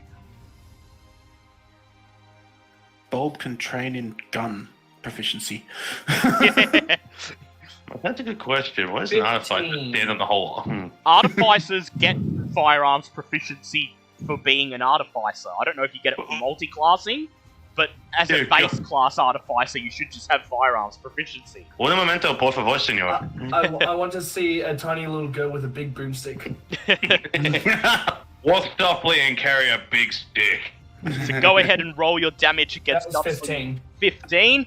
You smash your axe into Gunslinger 1, the force of your blow knocking him out the window. You hear him scream as he falls to his death. I want you to loot him and take his guns. It's okay, there's still the other two.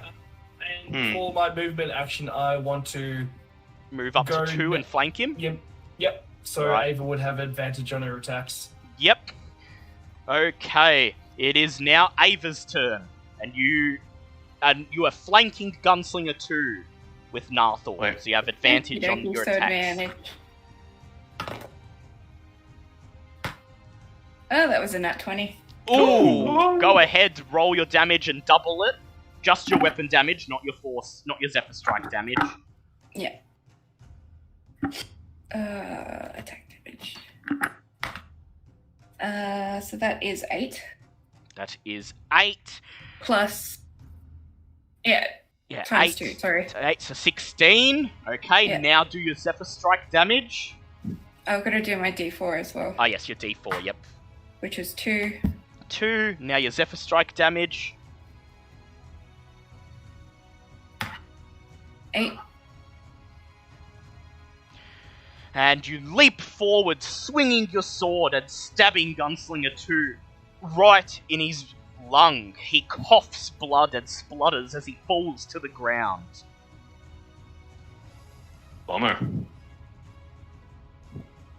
Looks to be him. One lootable body. Thank Yep. you. Yay! Wait, so do firearms count as just simple ranged weapons, or are they their No, own? they're they're specifically firearms. firearms. Yeah. Because Tasha has legitimately nothing on firearms for the artificer. Well, it's an optional rule. Let's just say, yeah, you have proficiency in firearms. Because it's Oh, an God. optional, optional proficiency. It's not used in every game, so I mean, yeah. if you'd like to give me that, I'm Yeah, not going to say fine. no. You could have proficiency. This is going to be like the scene from Pirates 3 with the little Yep. person with the The big little guy. boom. Right, Does with it- like the fucking cannon. So does it say for multi-classing that you get proficiency in simple range weapons? Just as simple weapons. Simple weapons? Okay, well, that's the other proficiency of the artificer, so I'm assuming that if it gives you simple weapons, it would also give you firearms. So yep, you're proficient in firearms. Okay, we'll stir that. So Ava, you still have a bonus action and a movement left. Okay. Yep. I'll hit him again. Go ahead. Roll to hit Gunslinger 3. Yeah. Don't hit the dead body. 18. 18, that's just a hit. Go ahead, roll damage. That is 6. 36. No. Yep. Just 6. 6, yep, 6 points of damage. He looks at Nathal, Ava, and Bobbit in the next room, and he looks like he's weighing up his options. It is Veska's turn. She fails her second death save. Bobbit, it's your turn.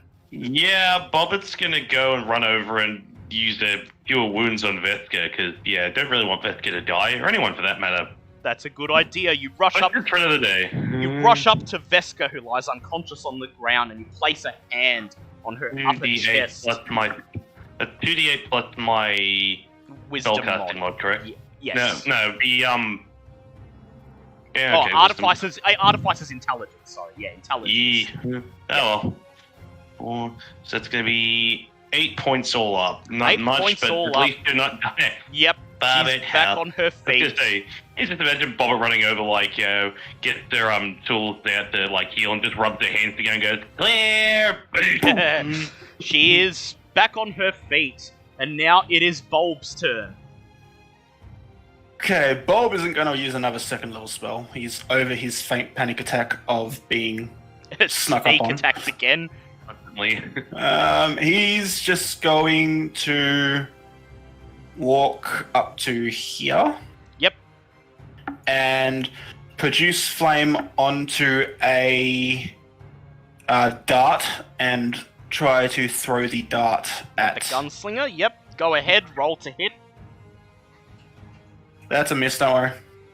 The gunslinger ducks and the dart hits the wall behind him. It's the enemy's turn. Gunslinger uses an action to disengage from Ava. And as he ducks into the next room, you see what he's holding in his other hand. A large glass eye with a small red magical flame burning within it. He looks at you, and then he winks, and then he runs for the window and leaps out. What a bitch. Great. Well, he's gone. You could chase him. Yeah. Anyone want to go after him? I'm double speed. Yep. Ava's gonna. So everyone rushes to the window and prepares to leap out. Bobbit would like to take a gun. Yep. You don't have Plus time any ammo. You don't have time to fully loot the bodies, but Bobbit, please make an investigation check with disadvantage. Disadvantage. Yep, because you're on a joke's on you. I was gonna say I rolled a 21 and a non-nat 20. So yeah. So from the corpse of Gunslinger 2, you loot a pistol, 3 poison bullets, and a small bag of black powder. Black powder, you say? Small bag of black powder. And then you all rush into the next room up to the window that Gunslinger 3 leapt out of. And let me go to the Rooftop Chase section. Oh. You see the drow gunslinger leap onto the roof of a neighbouring building, and as he pulls his cloak tight around him to protect himself from the wind, he runs towards another drow gunslinger who is waiting at the end of the roof. They take one last look at you and start running for their lives over the rooftop. We're going to do a skill challenge. Alright, hold on. Before we do this, what's the maximum that Ava can carry? She probably can't carry Nathal. Well, she could try to carry Nathal, but you would both have to be doing carry rolls. Nathal. No, what I'm thinking is, use Ava is a swing. Like she goes before me. I run up and Grab her and vault over her. yeah. Well, yeah. Grab her legs and sort of just swing and try to land either Alright. close to them or How before far them. away are they? They're at the they're approaching the opposite end of the next roof now. So they're about 20, 30 feet ahead of you. Can Okay. Bulb cast Scorching Ray? You could try. I was gonna If you say, think it I would could slow use them Eldritch down. Blast. Yep. I mean, So- either that, I was gonna say if they'd been further away, I would have said I have a scroll of dimension door. I could literally take myself and like Narful to cut them off as they try to bolt for it. Yes. Well, you could do that, and I could cast Scorching Ray from the back, and we could like pincer move them, and then Ava could use her double movement to actually catch them. Yep. So for those who are unaware of how a skill challenge works, You're just gonna ignore What that. Go happens, ahead. No, what no, I'm happens just- is I'm- everyone tries to ignore that. No, I'm saying that may figure in because how skill challenge works is to pass the skill challenge, the group has to get 5 successes before they have to get 3 successes before you get 3 failures.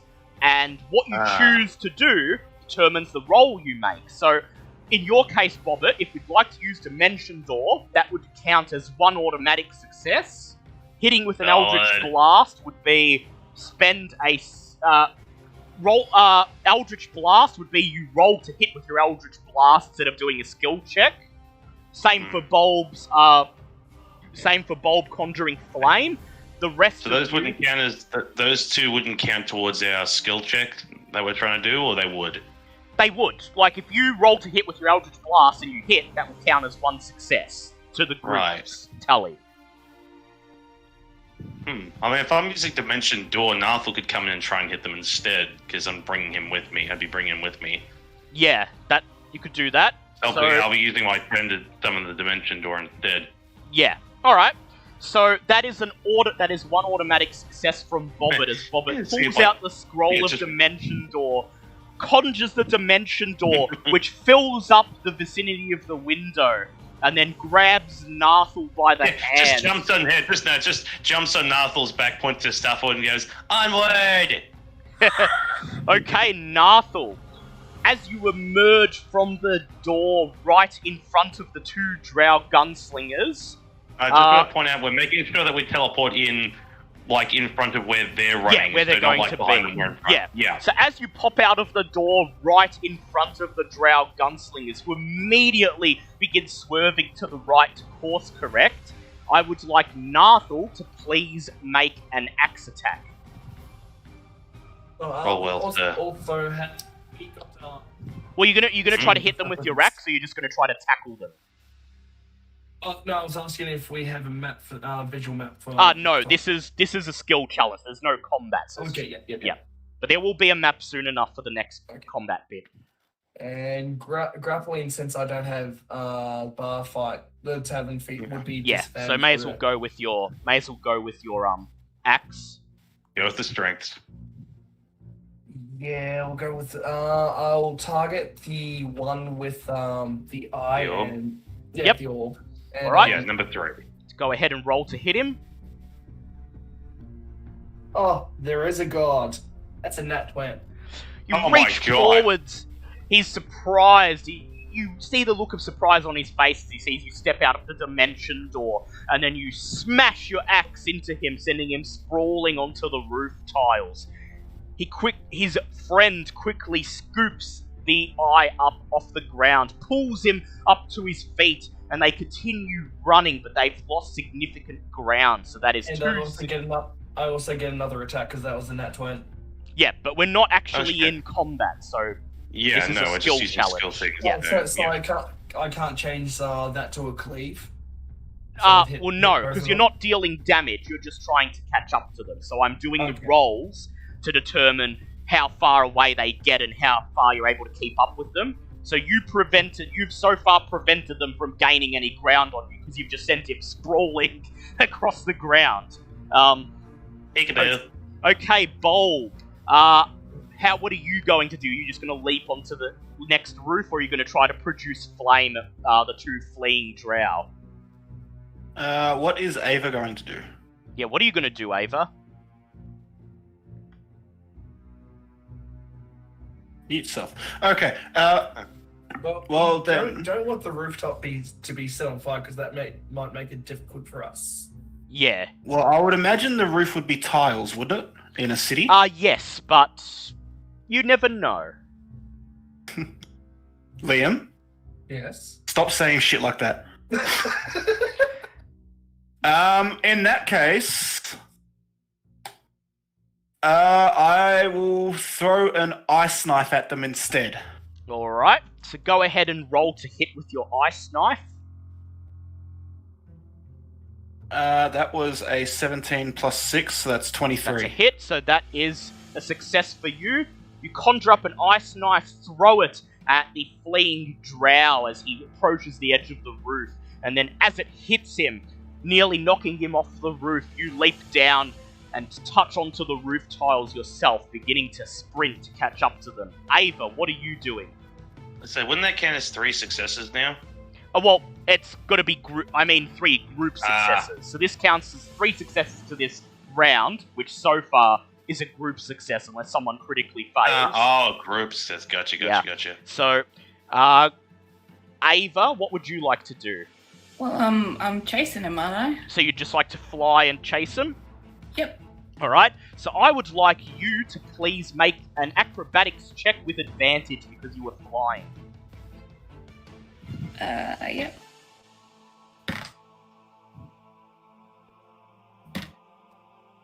Alright, 18? 18. That is a pass, and that is a group pass on the first round as Ava spreads her wings and begins flying after the drow as Veska leaps behind her onto the roof, and you all start sprinting towards the drow. The drow have been unable to gain any ground thanks to Narthel and Bobbitt's ambush. Looking panicked, they look from left to right, and then leap onto the next roof, beginning to sprint across it. And you all give chase. Narthel, I'd like you to roll a d20, please. Oh dear. Okay. That is a 7. No, sorry, 19, not a 16. 19. Okay, there is no complication in the chase. You just square your shoulders and leap onto the next roof, giving chase to the drow. Bobbit, roll a d20, please. Oh dear. That's a 2. Oh dear. That's a 2. Okay, Bobbit. You leap onto the next rooftop, but you startle a flock of birds nesting there, and they begin to flutter all around you. Make a dex save, please. Oh no. That's an 18.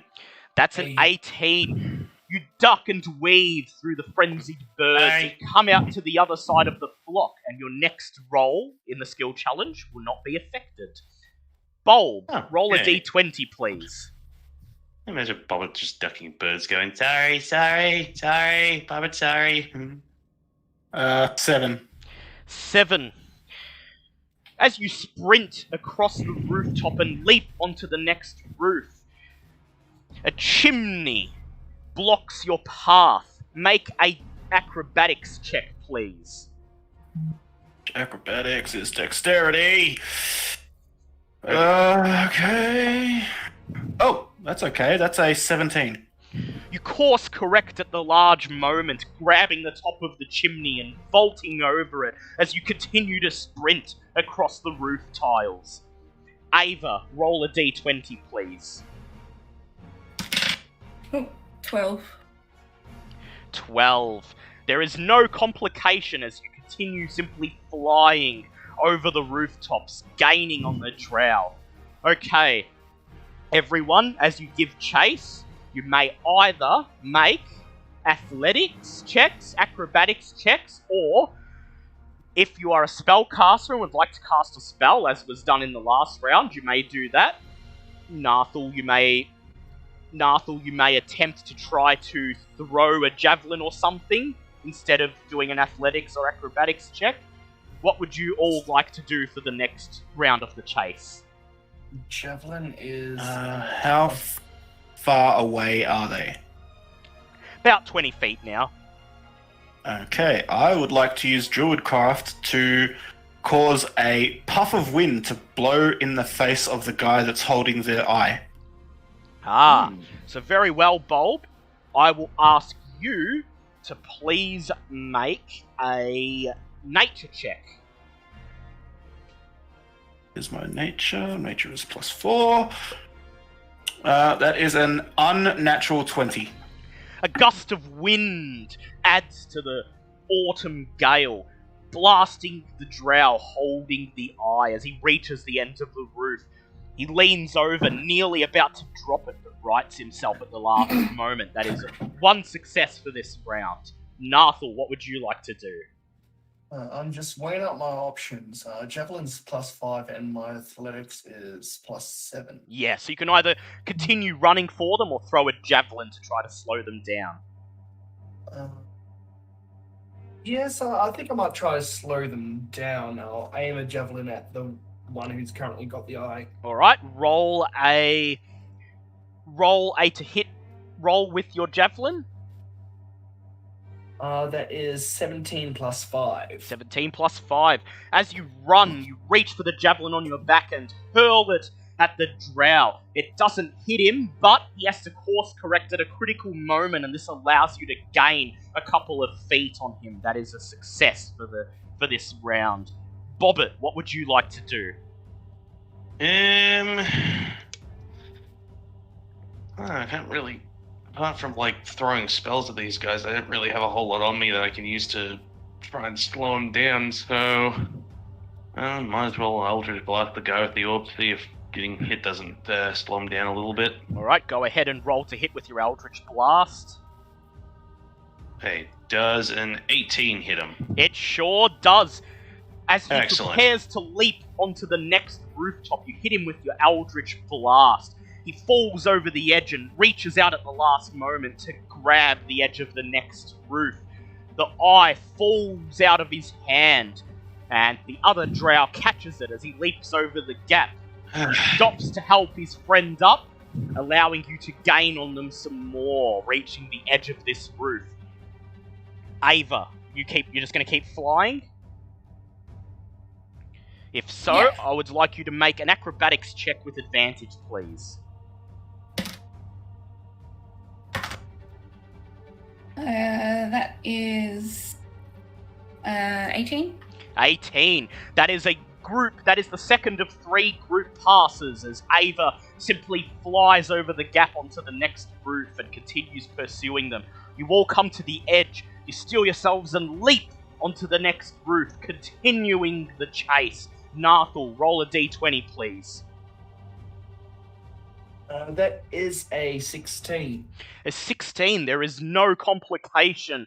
You continue sprinting across the roof unimpeded. Bobbit, please roll a d20. Come on, something decent, please. It's a 15. A 15, no complication. Coming up behind Nathal, you continue sprinting across the roof tiles. Bold, roll a d20, please. That's a 2. That's a 2. You leap over onto the next roof, but you ended up on the building right next to the one that everyone else is on. You continue running, managing to maintain pace with them until you come to a rooftop that's 10 feet lower than the one you're on. Please make an athletics check to jump down safely. Oh dear. Giants and crap. I'm going to say I fall in the alley. That is a 7. That is a 7.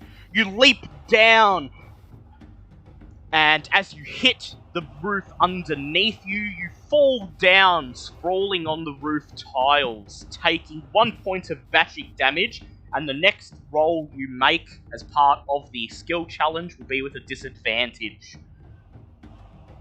That's Ava, okay, we're please, still up to nothing. Ava, please roll a d20. 2. 2. You see Bulb falling at the last moment, and you decide to try and pick him up so that he doesn't fall behind. Please make an athletics check. What is athletic? 12. 12. You swoop down and pick up Bulb, helping him back onto his feet, but it took enough time doing this that the rest of the group has run considerably ahead. So the next roll you make as part of the group challenge will be at disadvantage. Okay, here we go, the final round of the group challenge. Because you have not allowed the drow to gain much, if any, ground ahead of you, everyone except for Bulb and soft spot. everyone except for Ava and Bulb gets to roll with advantage. Hey. So Nathal, what would you like to do? So how close are they now? About 10 feet away from you. Okay. And is the one I threw the javelin at still holding the He's given it to the other Yeah. drow now. Yeah. So that's the one I hit earlier. Yes. Okay, I would attempting to grapple him be athletics? It would. And yeah, you'd be doing it with advantage, so go ahead. Yeah, we'll try to do that. Because you've made sure that they didn't gain any ground. Well, first one is a 16 plus 7. Let's try to go for a nat 20 just for the laws of it. Nope. Sorry, that's a... It's okay, 23. it's okay. You sprint up to the drow coming up behind him. He looks over his shoulder, his eyes narrowing with warriors. You leap out and tackle him, pinning him to the roof tiles. He lets go of the eye and it rolls down the roof tiles, dropping into the alley below. That is just, one success this round. I yell at, not yell at Bobbit, I tell Bobbit just to quickly Get it? Yep. Yeah, go off the roof and get it. Bobbit, your turn. What would you like to do? Okay, can I go and secure the eye? What do I need to roll for that? So you'd need to climb down into the alleyway, so that will be either an athletics or acrobatics check, unless you have some other way of magically getting it up to where you are. Would Mage Hand count? It Yeah. would. In which case you may make a sleight of hand check with advantage. Dude, I know I have sleight of hand. Yes, I do. Come on, be merciful. This is with advantage here, correct? Yes. Well, I'm really glad you said that, because I rolled a 1 and then a 17. So, Bobbit, you stand at the edge of the roof and you call forth your mage hand and begin sending it down into the alley. The other drow begins sprinting and he leaps off the roof down into the alley, racing your hand to the eye. However, he's less than a second short. You scramble and you feel your mage hand clasp around the eye. You begin pulling it up into the air towards you. But then the drow raises his pistol and he fires, hitting your mage hand. It opens in pain, dropping the eye onto the cobblestone. The drow quickly scoops it up and begins to sprint away. Bulb, what are you doing? How far away is he? He's now about 10 feet ahead of you, but he's down in the alleyway. Ahead of me? Ahead of the group in general. You're rolling with disadvantage because you are catching up to the group as well as doing whatever you're doing. So the drow is still going to be the same distance away. So he is within 30 feet. I would like to Misty Step to directly in front of him. Ooh, okay. So you spend a spell slot, and I will give you an automatic success on that. Yeah. This isn't a spell slot. This is one that I get with my fucking feet. Ah, yes, it is. That's So right. I get to use the first one without a spell slot. You embrace, you run forwards, and as you look down into the alleyway, you embrace the wind blowing towards you. You take a step forwards and find yourself stepping out onto the cobblestone in front of the drow, who opens his mouth in surprise. Ava, what are you doing?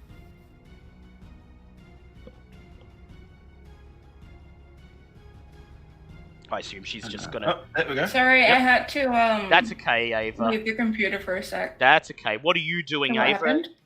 So Bulb has Misty stepped down into the alley, and has headed off the drow. Okay. So what would you like to do? Do the same. Alright. So you're just gonna swoop down. Yeah. Alright, so I would like you to make just a normal acrobatics check here, because you were rolling with disadvantage from the complication before. Oh. What was it? Acrobatics? Yep, acrobatics. 9. 9. Unfortunately, that's a fail, but ultimately it is still a group pass. Nathal punches the drow he's holding in the face, knocking him unconscious, and then you all safely leap off the side of the roof onto a dumpster down in the alley, and you begin to run towards Bulb and the drow holding the eye. The drow looks from left to right, and he appears to be cornered, with Bulb blocking the way out of the alley, and the rest of you approaching from behind. When suddenly, he raises his hand, snaps a finger, and a cloud of darkness fills the alley. Before he does that, I guess I would have to do a contest. Can I quickly shout a command? You could try, yes. We will do a contested dex. Go ahead and make a dex check, please. What's my next one? 2.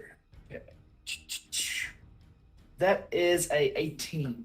A 18, I will roll for him. And that's going to be a nat 20, unfortunately. Oh, shit. So as you're about to bark a command, he snaps his fingers and a cloud of darkness fills the alleyway. Bulb, you feel him bash past you and run out of the alleyway. Everyone, please make perception checks to follow his footsteps. I Ooh, can't 16. try and grab him as a reaction when he hits me. Oh, you could try, but he'll probably get past you. And that Yeah. is 19. 18. Because This I guy's know a serious- strength is... You'd be Yeah. rolling your strength disadvantage because you're disoriented from the darkness, so... Okay. I mean, you could try it. perception. No, I rolled a 5. 5 on So perception is a 9. Perception is a 9. Everyone else? 18. 19. 16. 19. Okay. 19. You hear the direction he ran off in, and unable to see, you simply follow the sounds of the footsteps in the darkness. Soon the darkness subsides as you chase the drow out of the alleyway and emerge in the dock wards proper at the Waterdeep waterfront. You see the drow running across the waterfront, and as he sees you emerge from the alley, he takes one look at you and then leaps into the air as the ground beneath you begins to shake and ripples spill out across the surface of the water.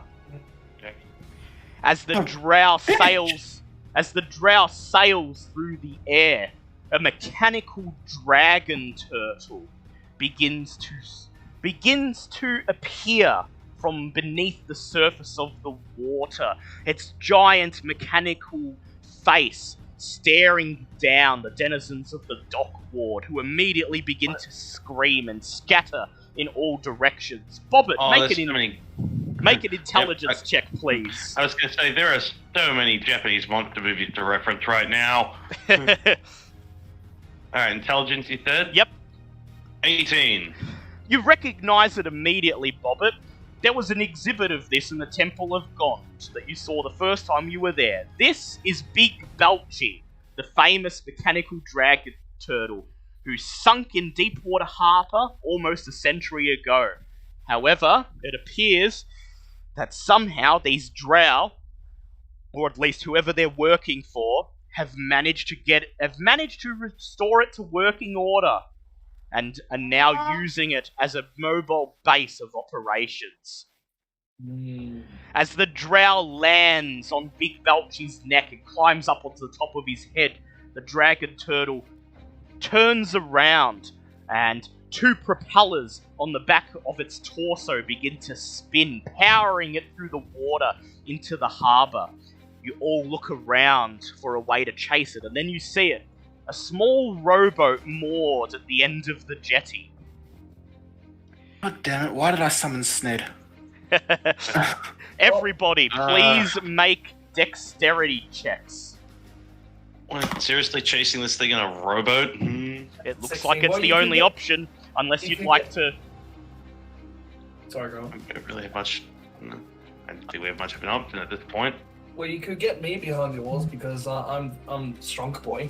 Yes. Yeah, Is wrong. The drow, he took damage during our chase, didn't he? He did. Yes. I'm going to be starting the fight with him having lost some HP.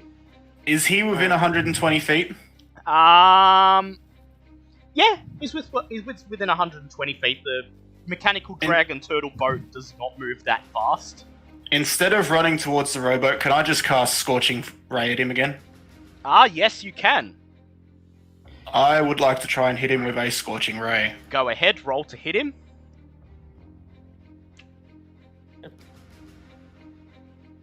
That is a 24, a 19, and a 17.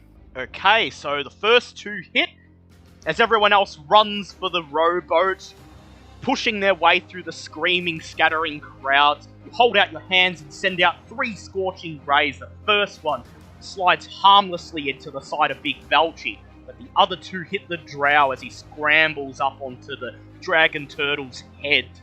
Roll your damage, please. 16 damage. 16 damage. You see him scramble up onto the dragon turtle's head and then dance on fire as he pats his robes to put out the flames, but somehow is still on his feet, looking severely wounded, Damn I it. might add. Ah, It's okay, Right. you're I fine. was gonna say, can I help? You guys head on without me. No, Bulb, you'll Oh. you'll get an automatic success if they pass. It's okay. Okay. So go ahead, everyone else, make a dex check. 16. 12. 12. And how did Ava go? 18. 18. You all scramble into the small rowboat, dragging Bulb behind you. Nathal cuts the rope, binding the boat to the jetty with his axe, and then grabs the oars. Nathal, make an athletics check, please.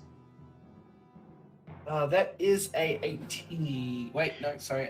19, sorry. You That's- grab the oars, 7. pumping them as fast as you can, gaining on Big Belchy as it makes its way out into the harbour.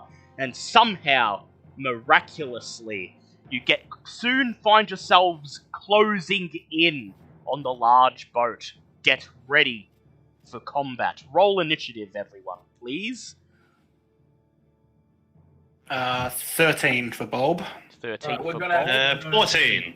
We're going to have to re-roll Bulb because I got 13 as well. Alright, so, Bulb, what's Bulb's dex? Only 1. Okay, so Nathal will go to 13, Bulb will be 12. Okay. And Ava and Bobbit, I got 17. 17 14. for Ava, and 14 for Bobbit. Not bad. Okay. Let us see. Okay, here is the field of combat, and Ava, you're up first. You see, Oh my God. Oh, the two. boy.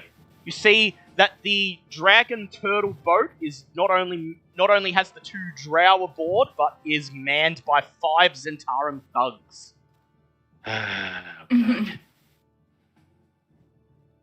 Sorry, I'm chewing. And so Fine, wouldn't have My actually blood sugar was low. Honestly, wouldn't have noticed if you hadn't mentioned it.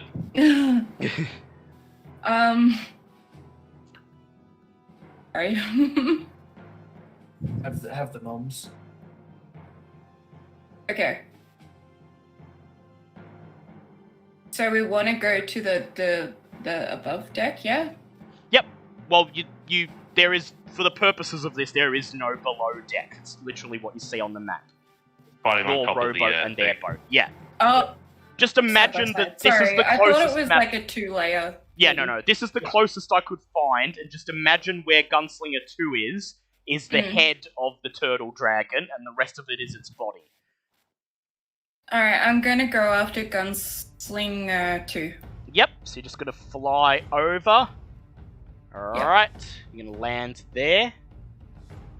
Go ahead and roll to hit him. That's 17. 17 to hit. Unfortunately, he ducks as your short sword sails over his head. Motherfucker. Alright, I'm gonna use my second attack. Second attack, yep.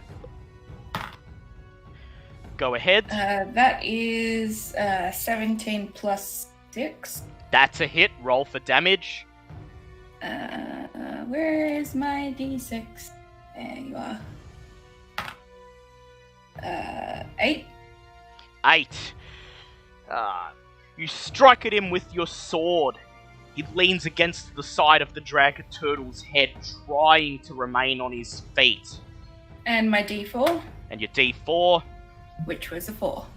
And then your force damage hits him. He lets out a gasp and falls to the ground. The glass eye rolls down across the dragon turtle's head. You quickly bend down and scoop it up. Oh Oh, yeah, I'll fly back to the boat. You fly back to the boat. Very Wait, do I well. have movement left? I think I do. Yeah, you do. Yeah. Alright, Okay. I'll go back. I was gonna say, fuck it. Let's Fuck go, the guys. fight. We got what we wanted. Let's leave. Yeah. All right. Alright.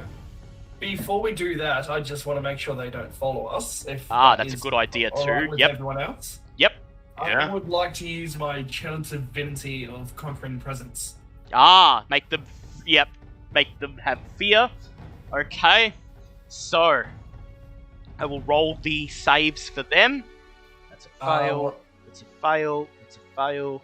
Okay, so all of the thugs fail. Yes. They are immediately scared of Nathal, and they open a little trap door on the dragon turtle's back, and each of them climb in. Running and hiding. The lone gunslinger is not afraid, but with the rest of his crew guiding the dragon turtle as far away from Nathal as possible, there is no chance they'll be able to follow you. Now, Quick question. Fuck As we leave, wait, is that guy still alive or? this Oh, it's different gunslinger. Yeah. Sorry, Yeah. different gunslinger. Never mind. as Ava flies back to your rowboat, Gunslinger 1 makes a pistol attack, and he's rolling with disadvantage as Ava is flying through the air. And that's a 13. He swears in drow, fires his pistol, and the bullet sails uselessly through the air, creating a splash as it hits the ocean floor. Ava, as you land back in the rowboat, holding the glass eye, do you gloat at all? Yep. Damn You're just straight. gonna stand there, turn around, and wave it in the air to the gunslinger. You turn around and you wave the glass eye in the air to the gunslinger. He begins swearing in drow, raises his gun, and he's about to take a shot at you. Except the dragon turtle turns around and begins to sail in the complete opposite direction to your rowboat as the petrified crew try to get as far away from Nathal as they can. Bye. Lovely. Well- Ava just made an enemy for life. Well done. And that's completely the end. avoided And I do it another again. fight. Yep, Yeah, that's I'm the fine with end that. of the chase / combat. However, there is still more to go. There's one more combat in this session. Yeah. So now that you have the glass eye, as you sit there in the rowboat as it bobs on the waves in Deepwater Harbour, would anyone like to take a closer look at it? I feel like this is the Orb of Sauron type thing. Will it be a perception or investigation? It'll be either Arcana or Investigation will do. Oh, I'll try an Arcana check. Alright, go ahead, Bulb. We won't get Bobbit to. I have Arcana as well. Yeah, let Bulb do it. Depending on how he goes, if he Yeah. succeeds, Bulb only got a enough. 14. That's enough. So There you you go. all gather round as Bulb, as Ava holds the glass eye aloft, and you have a look I don't know, at I'm it. like shiny. Shiny. That's all I Yes. know about it. It is about the shape and size of a regular human eye, except made of glass. Where its pupil would be, on the front, there is instead a black insignia, a circle, with 12 equidistant spokes radiating out of it, the symbol of the Xanathar Guild. Inside the glass eye, a small red magical flame flickers, perhaps no bigger than the end of a matchlight. And as you all comprehend how this could possibly let you into Xanathar's headquarters, I would like everyone to make an insight check, please. Yes. Oh, actually, that's a 19. Never mind. I was getting annoyed for a minute there because I don't have anything for insight, but ding. Nat 20. Holy shit. We are on board this one. 15. You 23. You suddenly remember, almost a year ago at this point, when you ventured into the sewers to rescue Floon Bagmar, and you met Ava, and you rescued Veska from inside the Xanathar Guild's hideout. There was a room, a strange circular stone room, that had an indentation on a circular altar, about the size and shape of an eye. Despite much examination from Mickey McGrood, you were unable to figure out what was meant to go into this gap. And now you know. You also remember the information you received yesterday. That the easiest way to get to this stone room is through the knick-knack shop that sits right above it, a disguised entrance to Xanathar's lair. Zoblob's knick-knack shop. And as you sit here in the bay, bobbing on the water, and look towards shore, you realise that the old Zoblob shop, upon getting back to shore, is only a mere block away from your location. Alright, before we go into what we're doing next, Bobbit is very quietly sitting in the boat, just sort of has, like a small child, that's like in thought, and just very quietly says, well, sort of out loud, but quietly, he goes, Bobbit remembered something. Yes, child? Ava, do you... You know, Bobbit's just looking going, no, you don't get it. Bobbit doesn't really, apart from when Bobbit woke up, Bobbit doesn't remember anything about before. But when we were in that tower for just a moment, Bobbit remembered something. That's why you don't Doesn't... go elsewhere. Is this why you stay at the tavern? Bobbit doesn't know where to go. Veska frowns and she says, you mean you have no memory from before you met the group? Actually, that's a good question. What exactly would Bobbit remember apart from that? You think on it, Bobbit, and actually, when you think about it, you can't remember anything from before that fateful day when you met the others in the Yawning Portal Tavern. That seems to be your earliest memory. Yeah, quite literally just frowns, looks at the group and goes, no. Bobbit's first thing she remembers is being the front of the tavern. Before that, Bobbit doesn't have anything until now. She's not sure who... Bobbit is my baby! Veska just frowns as she looks at Ava wrapping her wing around Bobbit as Nathal rows the boat back to shore and says, I've heard of things like this in my studies, but it's a conversation for another time. But Bobbit, if what you're saying is true, then there are a number of possibilities, and I'm afraid none of them good. But the only thing Bobbit knows for sure is Bobbit's parents, whoever they might have been, they're gone. Mr. Stick told her so. Your stick? Now, sort of hold up a staff and go, yeah, this is Mr. Stick. Stick toe? Doesn't anyone else? He talks Yeah. to Bobbit all the time. They've heard you mention guys- Mr. Stick, but this is the first time, as far as we're aware, that Bobbit's actually revealed that Mr. Stick is her staff. Yeah, it's like, this is Mr. Stick. He talks to me and tells me. Dun, Normally he dun. doesn't. Yeah, so normally he doesn't tell Bobbit much. Normally he's all about find things, gain power, but Your stick wants power? he wants Bobbit to find power. But apparently he's gonna tell me stuff if I keep working hard and I find more things, then he might tell me more things about Bobbit's parents. I don't think he likes Bobbit's dad though. Feel the staff in your hand vibrates. Vibrates so much it feels like it's going to rattle the boat over into the bay, but no one else appears to see it. Angry stick. I was gonna say, does anyone else like notice Bobbit like struggling to keep a hold on his stuff? Well, not. It's yeah. You notice as Bobbit finishes talking, you notice she clasps her other hand on the staff and holds onto it for dear life, as if it's trying to drag her away, but you can't see it moving.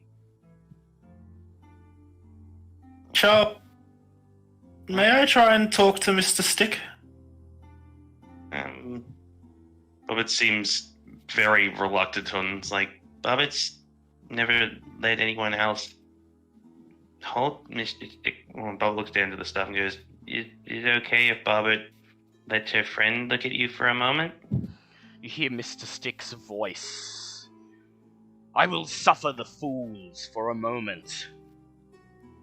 Bobbit doesn't think he likes you, but he said you can have a turn.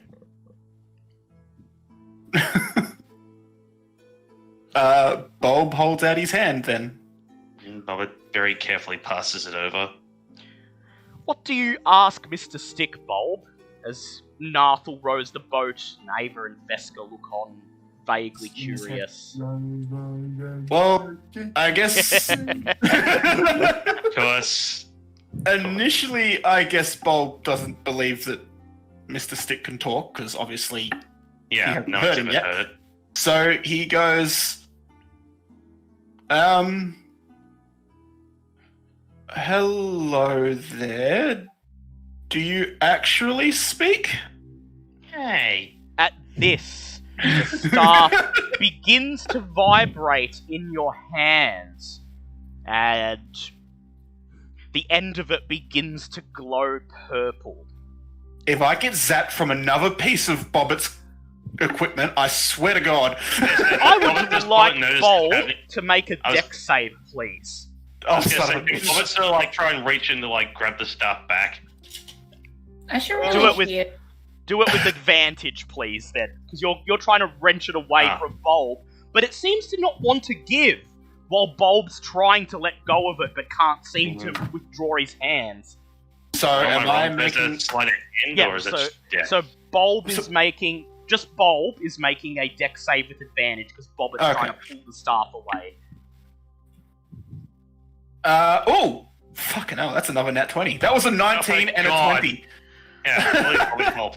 Bobbit yanks the staff away from Bulb, just as a cloud of purple magic energy is dispelled from the tip of it. Bulb leaps back to the tip of the boat as the energy surges outwards. If Bulb had been there, it would have expelled him off the boat and into the ocean. You then hear a deep voice ring out as if from the air itself. Suffer in silence, spawn of the outer planes. Oh. Hey, that's not very nice. Bobbit was trying to be friendly. I talk in Celestial, and say, "I'm sorry, I did not mean any offense." At this, a surge of magical energy moves up through the staff, seemingly electrifying Bobbitt's body. Bobbit, you take 3 points of force damage. Ow! And the voice speaks again. Cease! Cease at once! Or kill the host. And Bobbit's just like grasping the stuff and just like hugging Padilla, going, Bobbit, sorry, Bobbit, won't let anyone else touch you anymore. Sorry, Bobbit is so sorry. My baby! As Bobbit cradles the staff, the voice rings out one more time. The answers await in Cholt. If you think you are worth more than the insects you presently accompany, you will find me there. And then the staff grows inert in Bobbit's hands. Bob immediately rushes forward and cure wounds Bobbit. Bobbit's just muttering over and over again that she not even sure if she's actually saying anyone can hear us, just muttering either to herself or just out loud, just sorry, Bobbit, sorry. I cast Cure Wounds on Bobbit and give him, if I can find one of my fucking D8s, and give him 11 points of health. So, any reactions from Ava or Nathal on what you just witnessed? Wait, how much damage did it take? Yeah, it doesn't matter. He's cured back up. But yeah. I was going to say, really, Nathal? Yeah, Nathal's Conquest just Paladin throwing the boat. Supposed to be trying to destroy evil, just or something like that. And He's got a one-track mind. He's just rowing the boat. Yeah, okay, moving on. Ava, what reaction, if any, do you have to what just transpired? I gotta hug my baby. Bobbit physically recoils and like moves back to like a corner of the boat, just like probably out of like sheer instinct to just not let anyone else near the staff at this point. Ava, despite not having any idea what just happened, you know that Bobbit needs comfort. So, even as she tries to flinch away, you wrap your wing around her as the boat draws up to the jetty. And Nathal stands up and says, "Land time!" and just climbs out of the boat onto the jetty, walking back into the streets of the dock ward.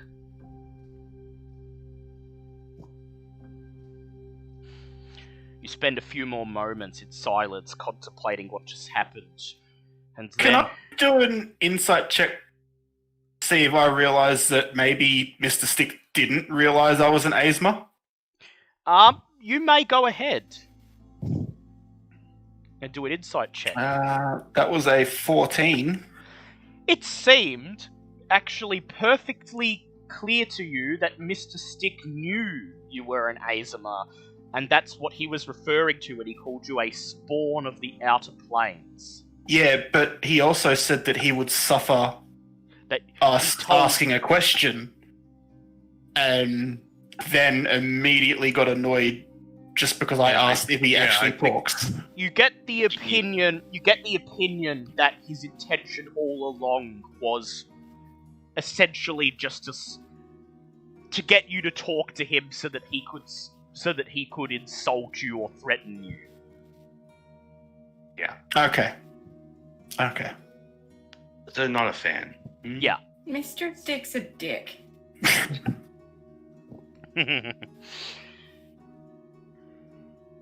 And so... Okay. It's just, very, What? eyes glazed over. It's just very fucking frightened by everything that just occurred. She was trying to share something with her friends that she only just realized in the last 2 days, and it's backfired horribly on her now. My poor baby. As you climb out of the boat onto the jetty, Mr. Stick whispers in Bobbit's mind, says, "Do not suffer their foolish questions. especially any directed from that oath of a paladin. I've dealt with Goliaths before, and they were not... It was not a pleasant time. Though I have a fondness for cats. But they're Bobbit's friends, though. Shouldn't we be trying to be nice to them? I am your only friend. Remember that, young Are you implying Bobbit. that Mr. Stick is going to be in Remy's? Not implying Sorry. anything. I don't believe the two are connected, so... That was an Easter egg, if anything. But, yeah, he simply says, I am your only friend, young Bobbit. Only I hold the answers to your past. You would do well to remember that. Do not embarrass me again. Bobbit is sorry. You follow Narthel through the docks ward until you see the old Zoblob shop in the distance, the stuffed beholder still sitting in the window, the sign flapping in the autumn wind, still reading old Zoblob shop. Okay, I was going to say, Bobbit takes one look at the Glazed Beholder, thinks over everything that she's on, decides to do. Obviously needs to try and do something to get back in Mr. Stick's favor, looks at the rest of the group and goes, please, Bobbit is sorry about what happened, but Bobbit needs you guys to just wait here for a moment. Bobbit has to get something. Is anyone going to listen to Bobbit, or are we all just... Bob? Kind of half listening. He listens enough to go, okay. But Bob is also, in his mind, reaching out. Okay. Yeah, they're all just... And this is aimed at Dale, the DM, and goes... And in his head, Bob is saying to himself, it's been a year and I've gained no guidance. If you're going to show yourself, show me some fucking guidance now. And he's directing that at what was giving him visions that sent him to the group in the first place. Suddenly, a gust of wind travels through the street, picking up leaves, pebbles, and bits of debris as they swirl into a mini tornado. And as it passes you, one of the pebbles strikes you in the back of the head. The gust of wind picks up and buffets the party and the passers-by as they pull their clothing around themselves and shut their eyes, braving this gust of wind. The pebble that hit you on the back of the head, Bulb, sails down the street and tings into the front door of the old Zoblob shop. Oh, child, you do what you need to do. You sense that Bob will be here for when you call for his help. you sense that Bobbit probably maybe needs some alone time, and besides, you guys probably would like to scope out the Zoblob shop and just see if there are any guards or anything that you could see before you enter. And so, as you gather in the street, planning your next move, Bobbit silently merges with the crowd. Actually, I was going to say Bob merges in the crowd, and actually, if you remember correctly, there is a tavern directly across the street, isn't there? That is correct. Bobbit immediately sort of like blends into the crowd, but I'm guessing no one else sees where she's heading for. Just sort of moves across the street towards the tavern that's there. Yes, and so, as everyone prepares to make their next move, Bobbit merges with the crowd, slowly makes her way silently down the windy street until she reaches the tavern across the street from the old Zoblob shop. The tavern, which I believe I'm just getting its name. I probably should have asked it earlier in the week. The sign battering in the wind, the skewered dragon, looking just as dirty and run down as the last time you were here. Definitely not the place for a child to be, but perhaps speaking to the character of the dock wards as you push open the door and step inside. Nobody gives you a second glance. What do you do inside the skewered dragon, Bobbit? The bar to try and find the bartender.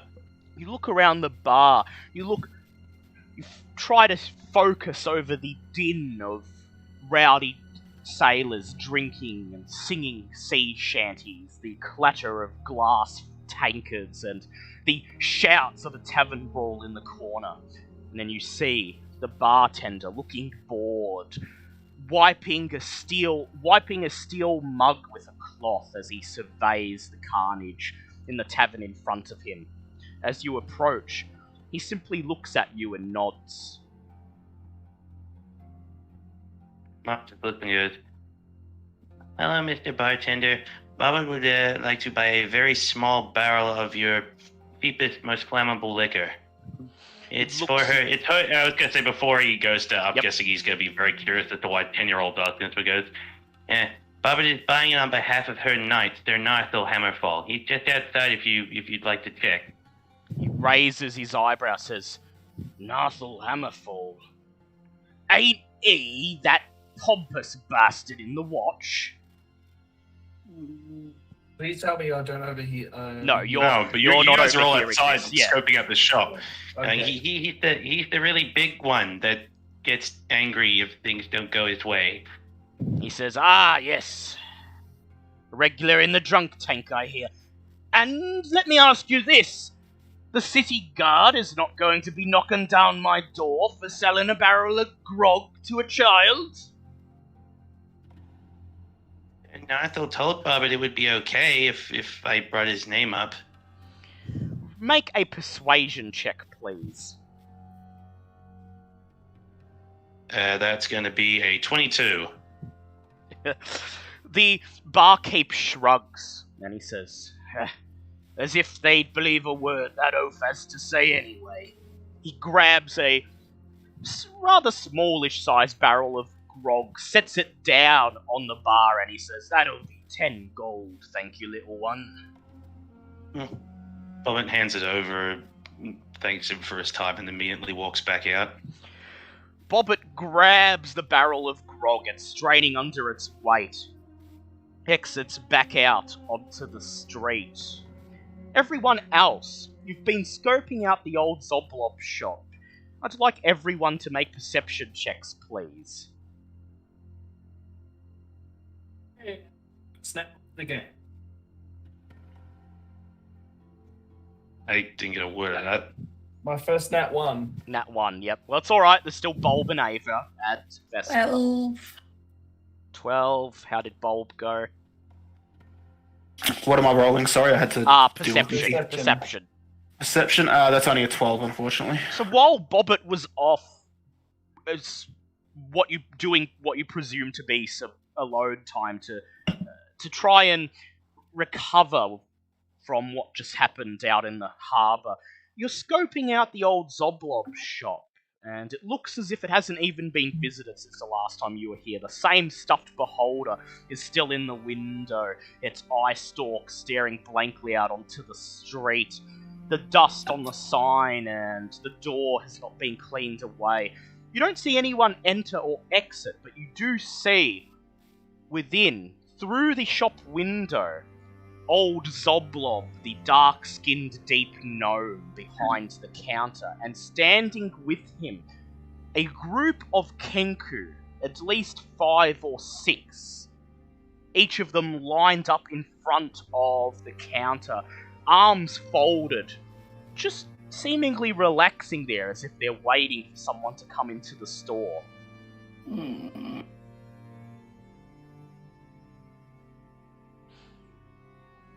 Bobbit finally returns, straining under the weight of a barrel. I was going to say she's more likely just rolling it along the ground at this point. Bobbit returns, rolling a barrel that's about the same size as her down the street. You briefly catch the word grog stamped on the side of the barrel.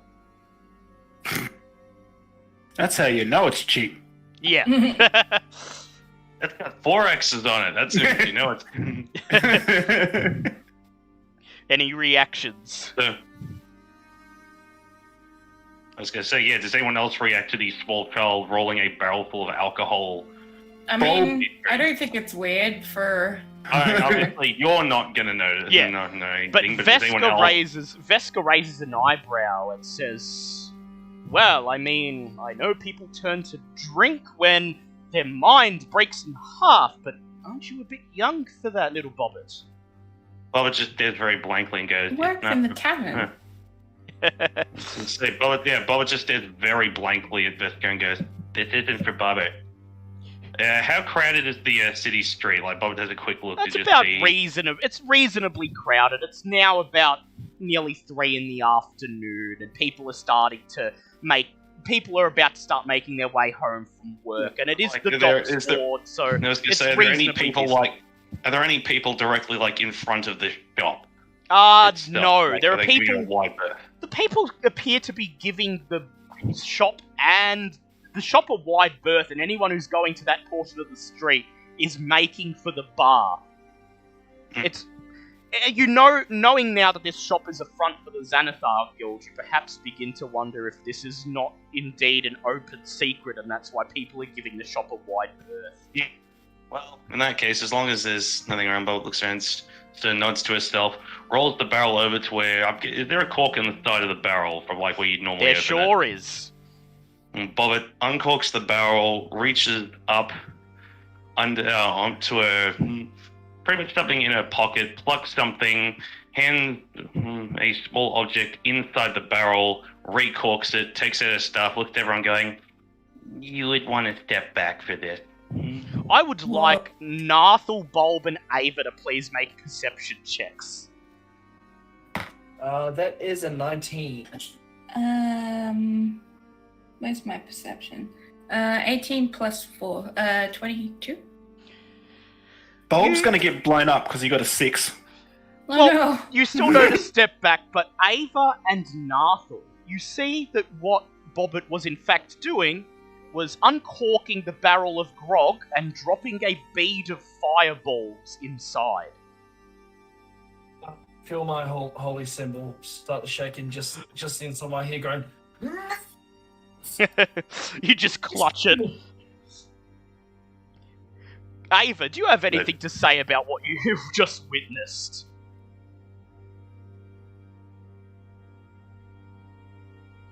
That's what I have to say. Yeah, just flying silence. in the opposite Very direction.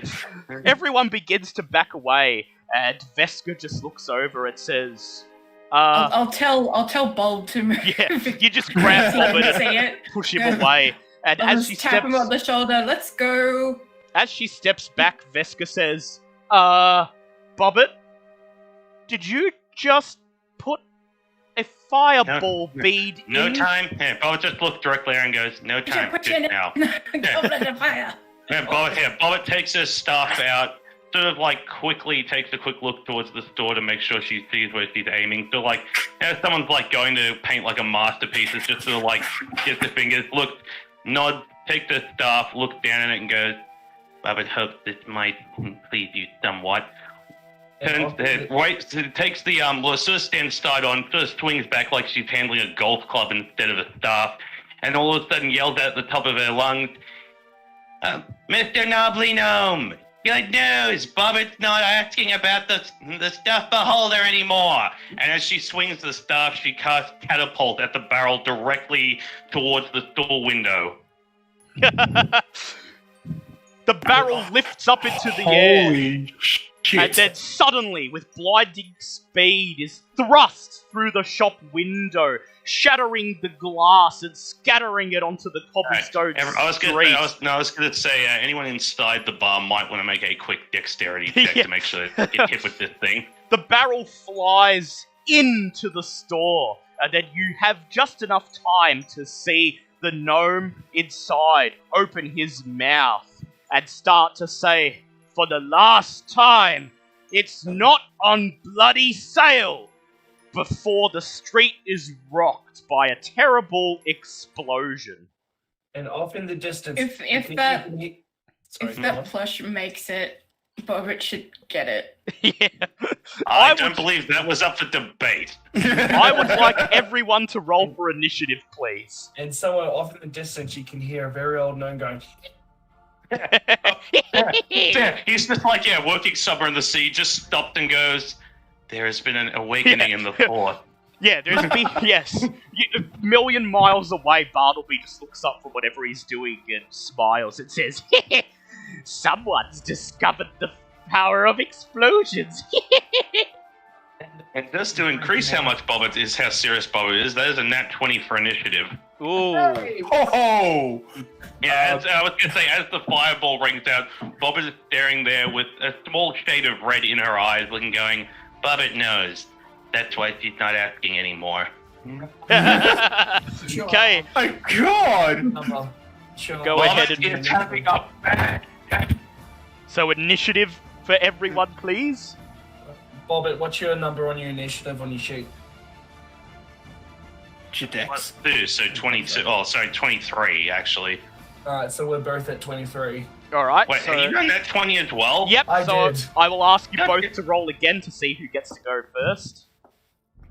I think That's Bobbit gonna be should a get 21. both with that. That's 16. That's a 20. Alright, 21. 21. So, yep, Bobbit goes first, Narthel goes second, Ava Oh, so- and... Oh, okay, so if we're adding our initiative, that's a 19 then. Yeah, but still Bobbit Well, goes still first. got 21. But you get to go Bulb got second. 10. Bulb got 10. What? How did Ava do?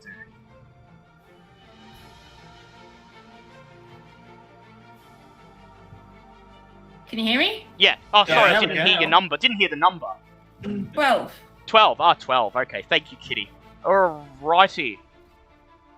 Okay. Yeah, So, Bobbit, we shall begin with Bobbit standing here in front of the window, flinging the barrel into the room. So, first of all, we shall deal with the catapult. The barrel being catapulted through the room. I'd like to say, I've been working on that for over a week. I hope you enjoyed that setup. Old Zoblob is going to attempt to get out of the way. Oh, I hope And- that all fucking misses. Come on. He is going to roll a dex save, and that is Please a do. 9. Yeah. That is a 9, so go ahead first of all and roll the damage Oh, for the I barrel. was gonna say, it's gonna be 15 points of bludgeoning damage. as the 15 thing just points of like- bludgeoning wait, damage wait, as the wait, barrel wait, hits wait, him. wait, no, sorry, I meant to roll 4. I only rolled 3. I meant to roll a fourth one. Oh, yep.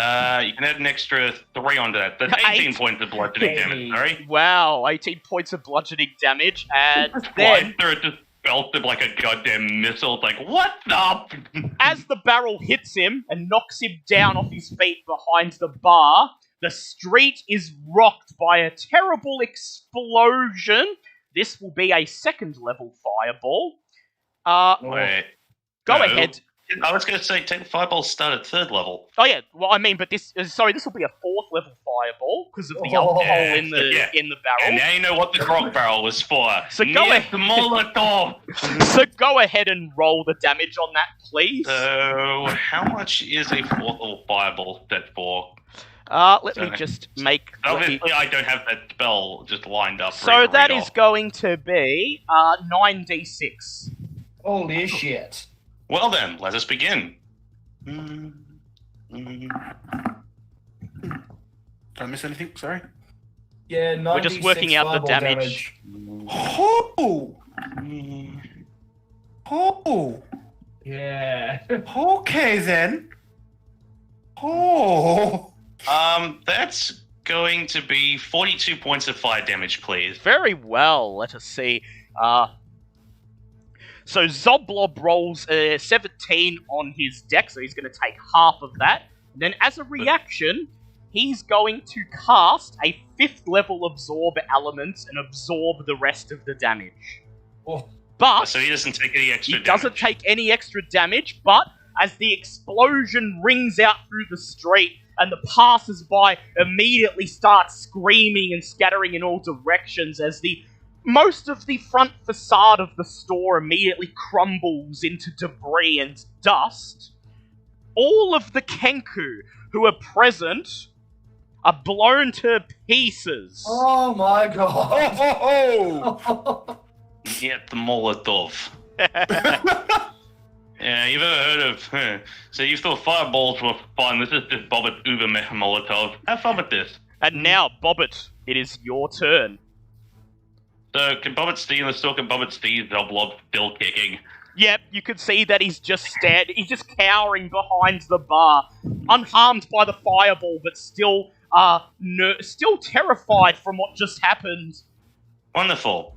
Bobbit would like to cast Toll the Dead on our friend. So I think you need to make a wisdom saving throw. Bobbit's just looking like, if you look at Bobbit looks absolutely, was going from a blank look to just scowling from what's going on at the moment. There's like a solid, like, you know how when she casts like Burning Hand, you get that brief flash of red in her eyes as this goes off. There's like just a constant like red just in her eyes as this is going on.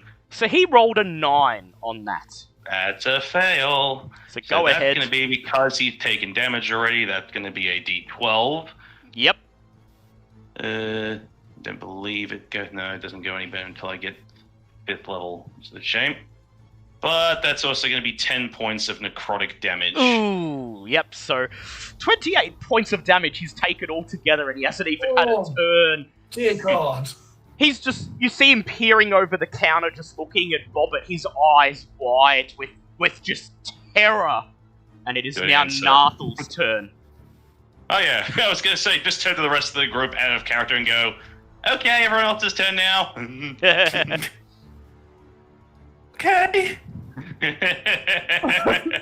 I spent all week. This is what happens when I have alone time at work.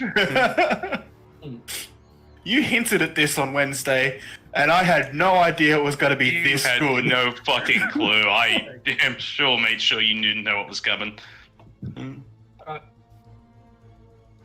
So what will Nathal do? Man. Sorry, Leon, you'll have to speak again. I didn't Sorry. catch that. I will cast command On Zoblob. on Zoblog. Alright. He's going to make a wisdom save.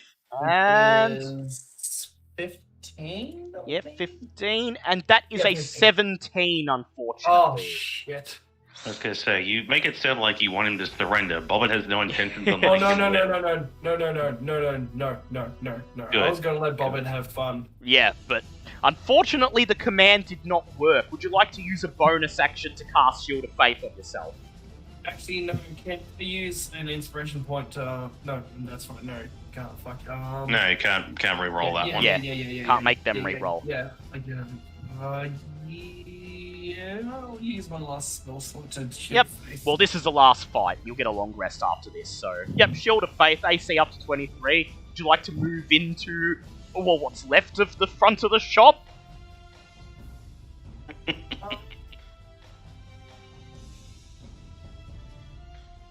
To here. As close as you can. Yeah, Yep. I will move right.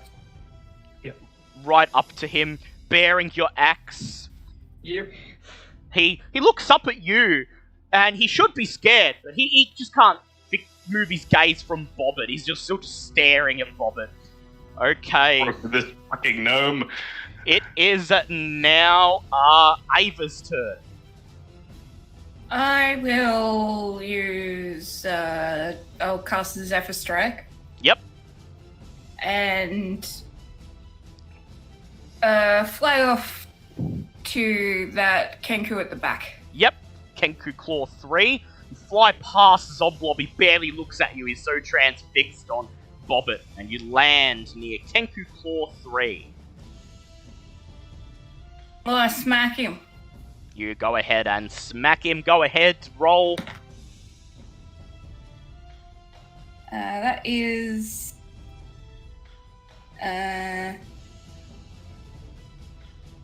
14. 14. That is for the Kenku Claw. That is unfortunately not a hit. He ducks No. just as you swing at him. Go ahead and make your second attack. No, I used my that's my right. bonus to cast my Make a perception check, please, while you're in this space. Oh god. Great, there's more spies.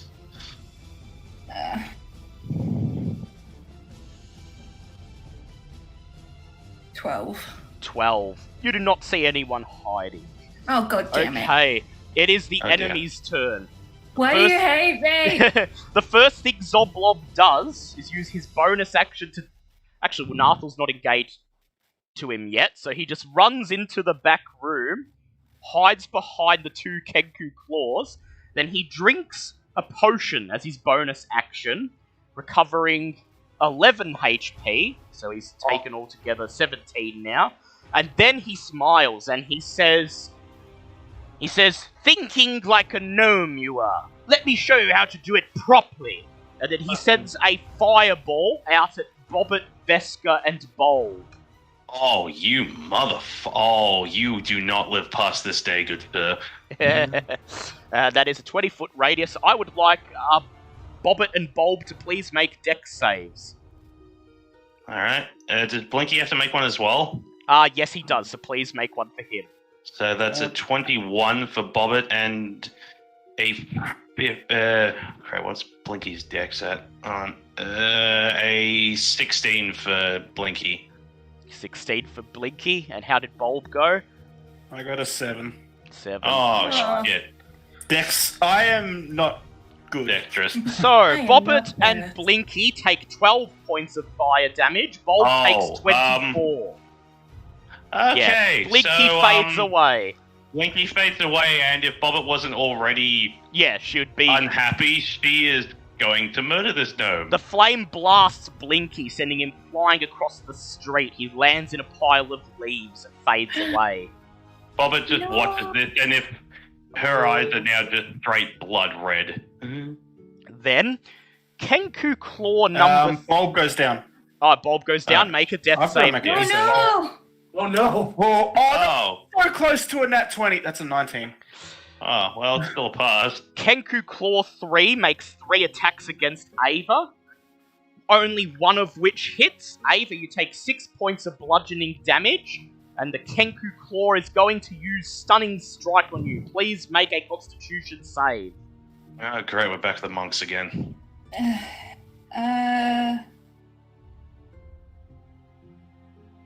15. 15, you pass, and the Stunning Strike does not, in fact, stun you. How much damage did I take? 5. Kenku Claw 1 and 2 move into the front of the shop. Kenku Claw 1 makes 3 unarmed strikes against Nathal. None of them hit. Kenku Claw 2 makes 3 dart attacks against Nathal. The first 2 miss, the third one nat 20s. Oh, fuck you. Nathal, you take 8 points of piercing damage. And because it wasn't a melee attack, it cannot use a stunning strike against you. Kenku Claw 4 simply moves and stands in front of Zoblob. And Nathal, I'd like you to make a perception check, please. Sure can, Bobby. That is... What's perception wisdom? That is an 18. You do not see an unseen enemy moving to the front of the shop. And Ava, Duergar Spy 2 sneaks Oh, up shit. to you. Oh. And he makes 2 short sword attacks. The first one misses. The second one is an 18. You take 6 points of piercing damage, plus an additional 12 points of sneak attack damage, so 18 altogether. Oh dear. Alright. And it is now Veska's turn. Veska steps into the front of the store, and she casts a magic missile, sending 1 missile into Kenku Claw 1, 1 into Kenku Claw 2, and 1 into Kenku Claw 4. They each take 5 points of force damage.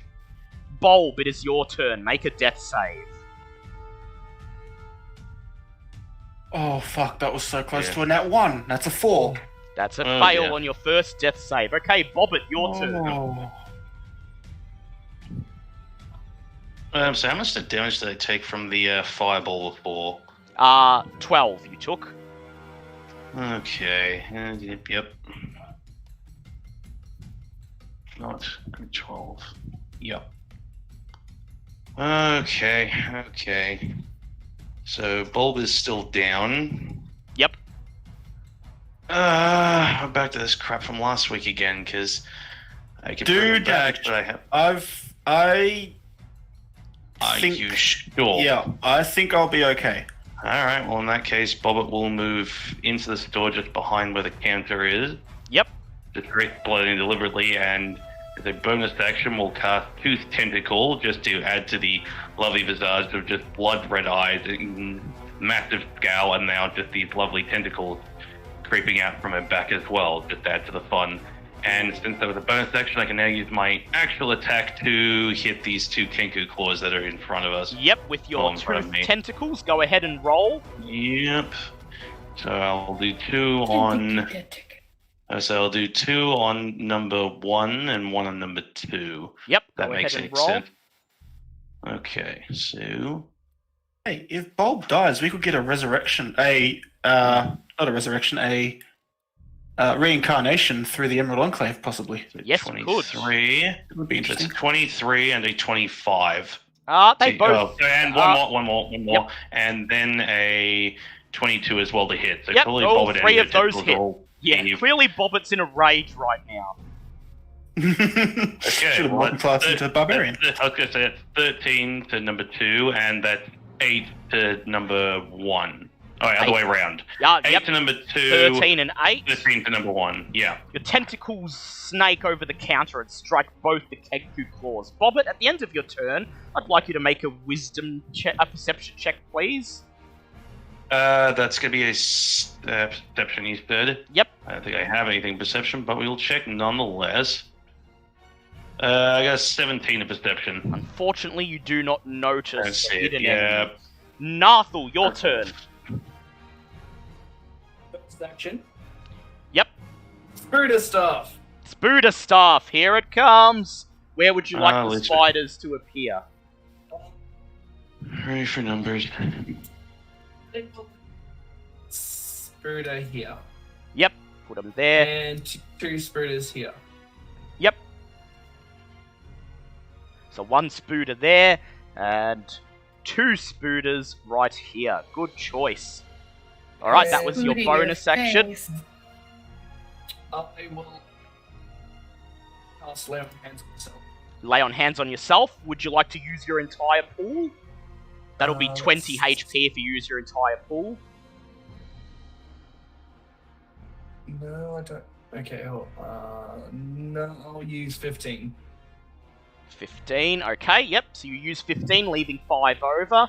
Okay, at the end of your turn, your spiders go. Spooder number 1, nat 20s on Duergar Spy 2, dealing 11 points of damage, but not poisoning him. Meanwhile, these 2 spooders attack Kenku Claw 2. One of them hits, deals 5 points of damage. Ava, it is your turn. I'm going to fly really fast.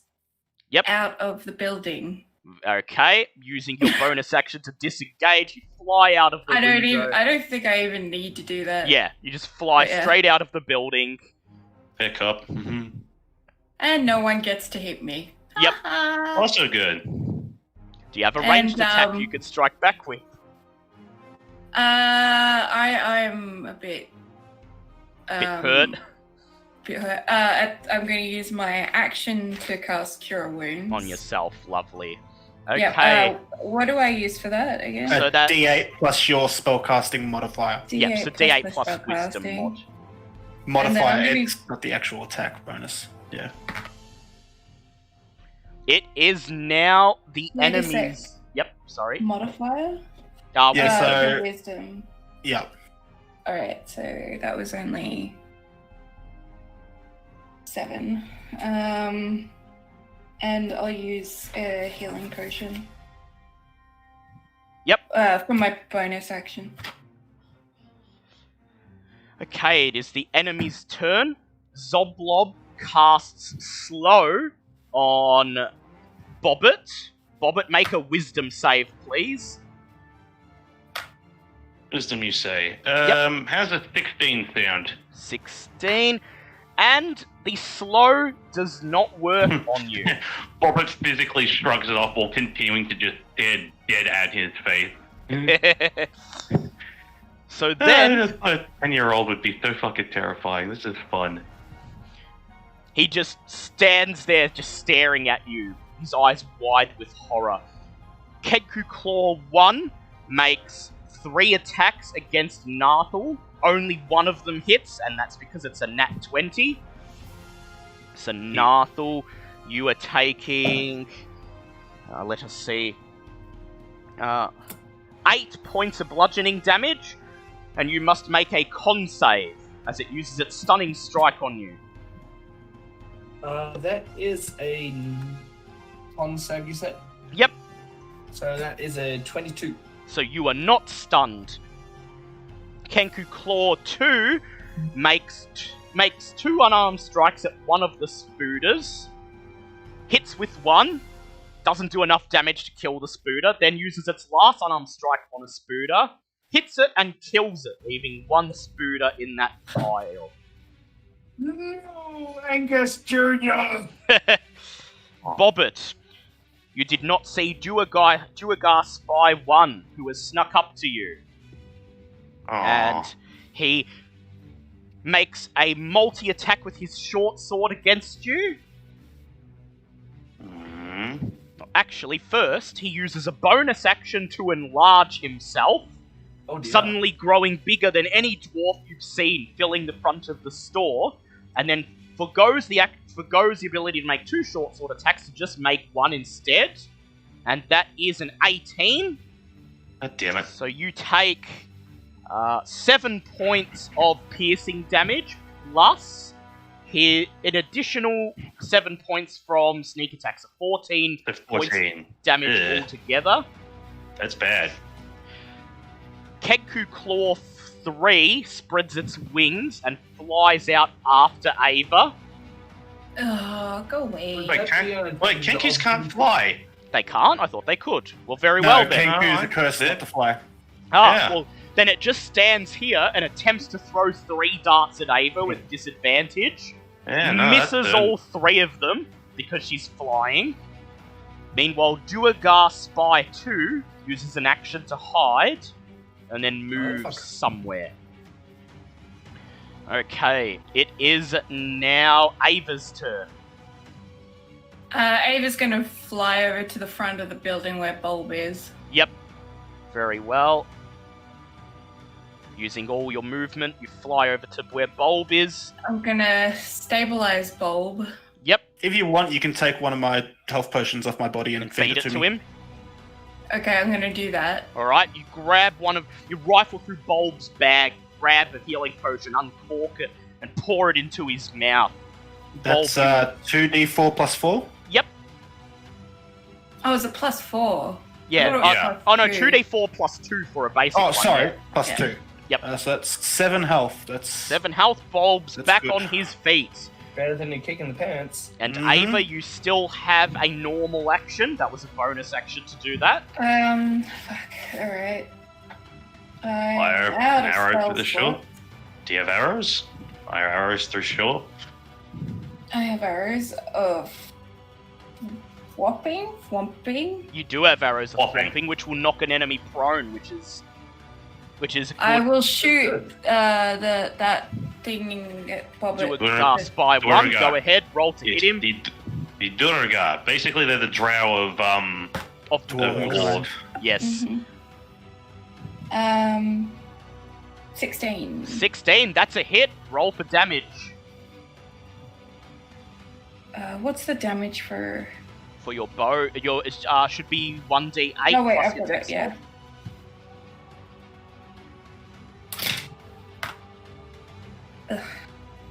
So that's 5. 5, and he fails his save and is knocked prone by the walloping arrow, falling onto I the will, ground. I believe I get to add my D4 to that as well. for Yes, you psychic do. damage. Yes, you do. So that's 4. 4, so 9 points of damage, and he falls to the ground prone, your arrow knocking him off his feet. It is now Veska's turn. She stands in front and fires a ray of frost at Zoblob.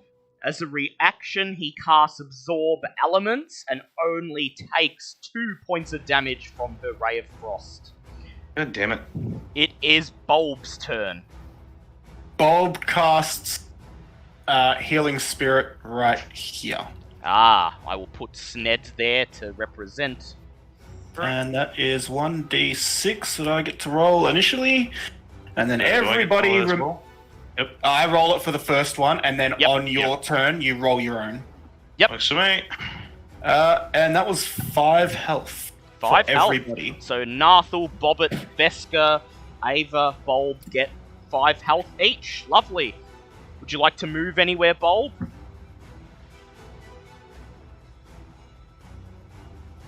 Yes. Where would you like to go? Which of these walls are still standing? So basically, these walls have been destroyed. Everything else is still standing. It's just the front Okay, well, walls that have been destroyed. I would like to run over here so that I can just peek around corners and That's a good idea. do shit. And Press up against one of the still intact walls and shelter Is it- behind it. anybody desperately in need of healing? I'm good. Maybe Bobbit. I'm at 19 at the moment. I'll save my healing word then, and I will prepare an action. If anyone gets below 10 health, I will move so that I can see them and cast healing word on them. Yep. Yep. Go ahead. Okay, it is now Narthel's turn. Wait, wouldn't I go before him? Oh, wait, Bobbit. Yeah, sorry, Bobbit's Yeah. turn. So remember to roll your health first. Yep, remember Yes, to roll it's your a health. 3d6. Yeah, D6, yeah. Yeah. That's a 2. It's better than nothing. I might actually also take a bonus action to just take a healing potion as well, just so we don't have to try and worry too much about it. Yep. 2d2, I'd say 2d4 plus 2, 1 plus. Making Okay. healing potions was a good idea. It really was. It was a very good It's idea. a very good idea. Fantastic idea. And Bob would just tilts her head, not taking her eye off of Zoblob, but just turns one eye to the dwarf spy, has all 3 tentacles pointed and just looks and goes, "Out of the way, please, sir."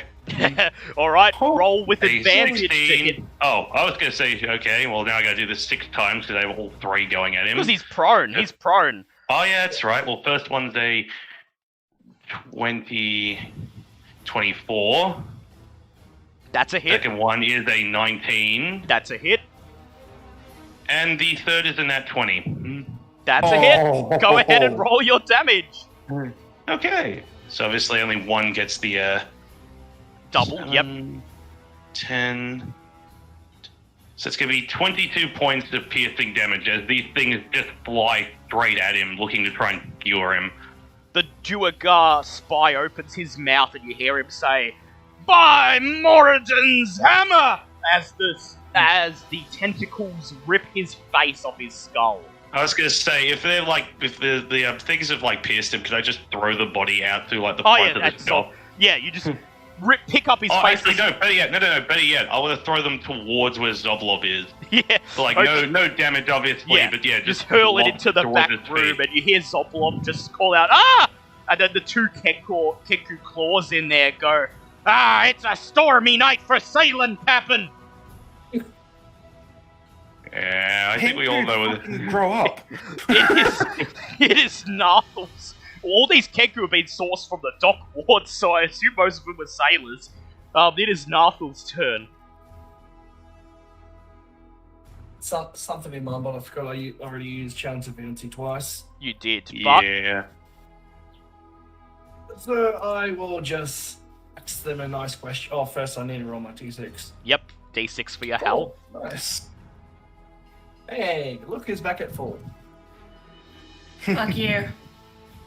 No. We apologize for your loss. No, Oh, 20. God, he just meant 20, didn't He he? had 20. Alright, go ahead. Roll your damage and double it. Motherfucker. Oh, that's Ah, 5 plus 6 plus 5. At least he's on our side.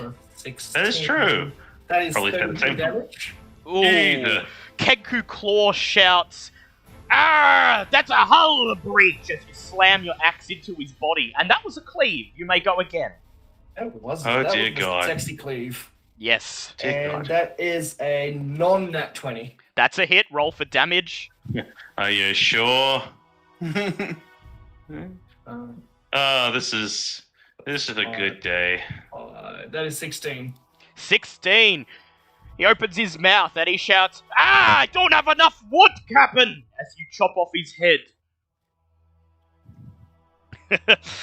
And I'll use my movement action to box this fucker in. Yep, box him in very well. At the end of your turn, Spooder number 1 disengages from Kenku Claw 2, moves into the next room, and detects Duergar Spy 2. Runs up to him and attacks, and that's another nat 20. Jeez. And so the Spooder leaps onto the Duergar Spy's face and bites into his throat, killing him. It's taken us over a year, but we finally have a Spooder worth its salt. Worth its salt. Okay, Ava, your turn. My turn. That one should have been Angus Jr. I wish I had spell slots. Yes. It happens.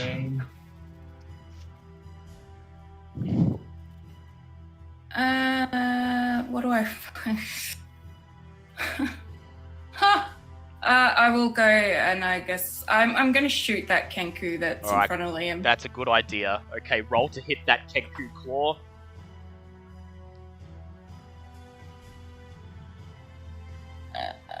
Is that the right? No, this one. That was 16. 16, that's a hit. Roll for damage.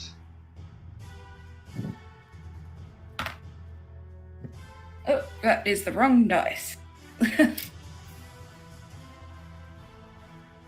So is that?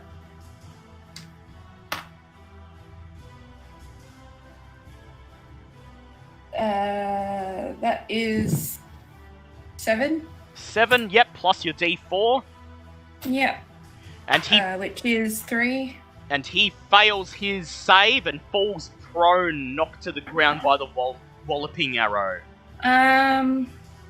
Is he worth using my D10 on? D10. I have a feeling he's gonna die next turn.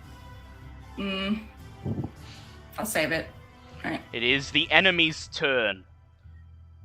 The remaining hero Spooder runs up to Zoblob and attempts to attack him, but he leaps out of the way. The Spooder in this group attempts to move to Zoblob, but draws an attack of opportunity from Kenku Claw 3, who crushes it Leave with him. his fist. Well done. Motherfucker. Zoblob laughs. And he sends another fireball into the front of the store. Please. I need Please stop. Bobbit and Narthel to make deck saves, please. And so does Kenku Claw 2, who is prone and rolls with disadvantage. That is a 22. 19. 19, that's a pass. How did Bobbit do? 22. 22. 22, that's a both pass. Okay, so here comes the fireball. The Kenku did not pass, so the Kenku takes the full 36 points of damage. My God. Gets blown away. So we take 18. Yep. Narthel and Bobbit each take 18 points of fire damage. Ava, did you do your healing at the start of your turn as well? I did not. Yes, go ahead, Thank do that you. now. I was gonna say, remember that reaction to heal anyone that goes below 10? Are Yeah. you below 10? Yeah, I'm on 10. Alright, go ahead, Bulb, cast Cure Wounds. Or Healing Word. That was a 4 plus 4, so you got 8 hit. Thank you. 8 Please continue to fuel the murder child. points.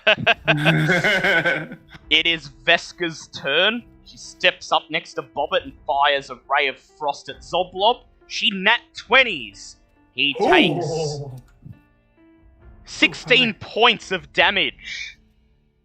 Of ice damage from her ray of frost, and he's looking quite beaten up at this point. It is Bulb's turn. Alright, that was my last spell slot. How damaged is Zoblob looking? So quite heavily beaten up at this point.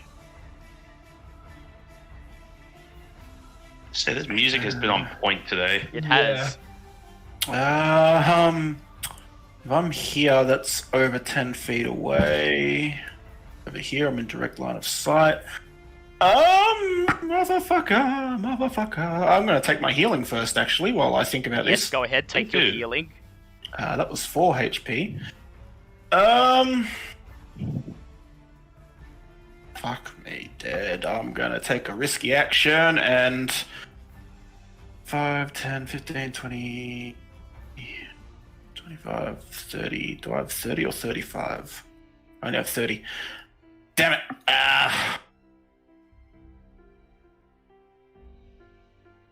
Move. I can't get Yeah. within 10 feet of him. 5, actually- 10, yeah, you can't. Unless you move Yeah. it here. Probably for the best, considering what's probably going to happen next turn. What are you planning? What do you think happens when I decide to make a wide range attack? Okay, got any Bulb more- is not moving there. Bulb is not moving there. Bulb is not moving there. Bulb's gonna stand You here. right there? He's gonna stand here. Yep.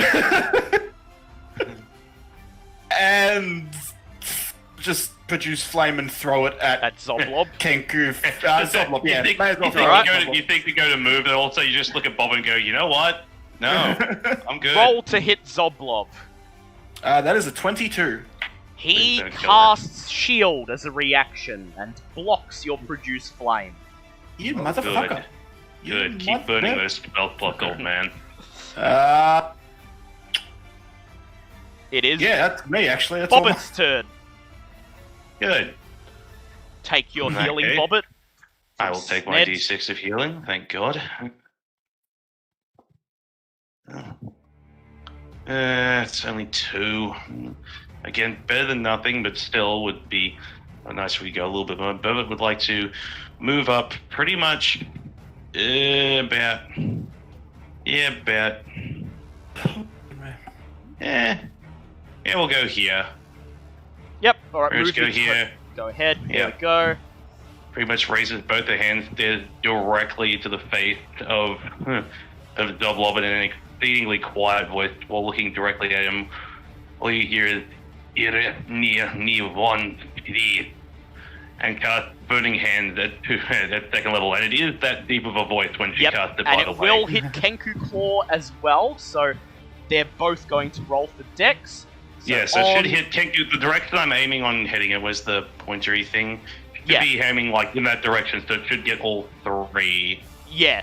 I So believe. Zoblob got 16 on his dex check, and the Kenku's got 13 and 8 respectively. That annoys me that Zoblob is still going, but fine, we will deal with this. Wait, does he take half of that? I can't remember with Burning Hands. I don't use it that often. Half as much I'm burning, so... Away, we'll roll up damage now. That's 4.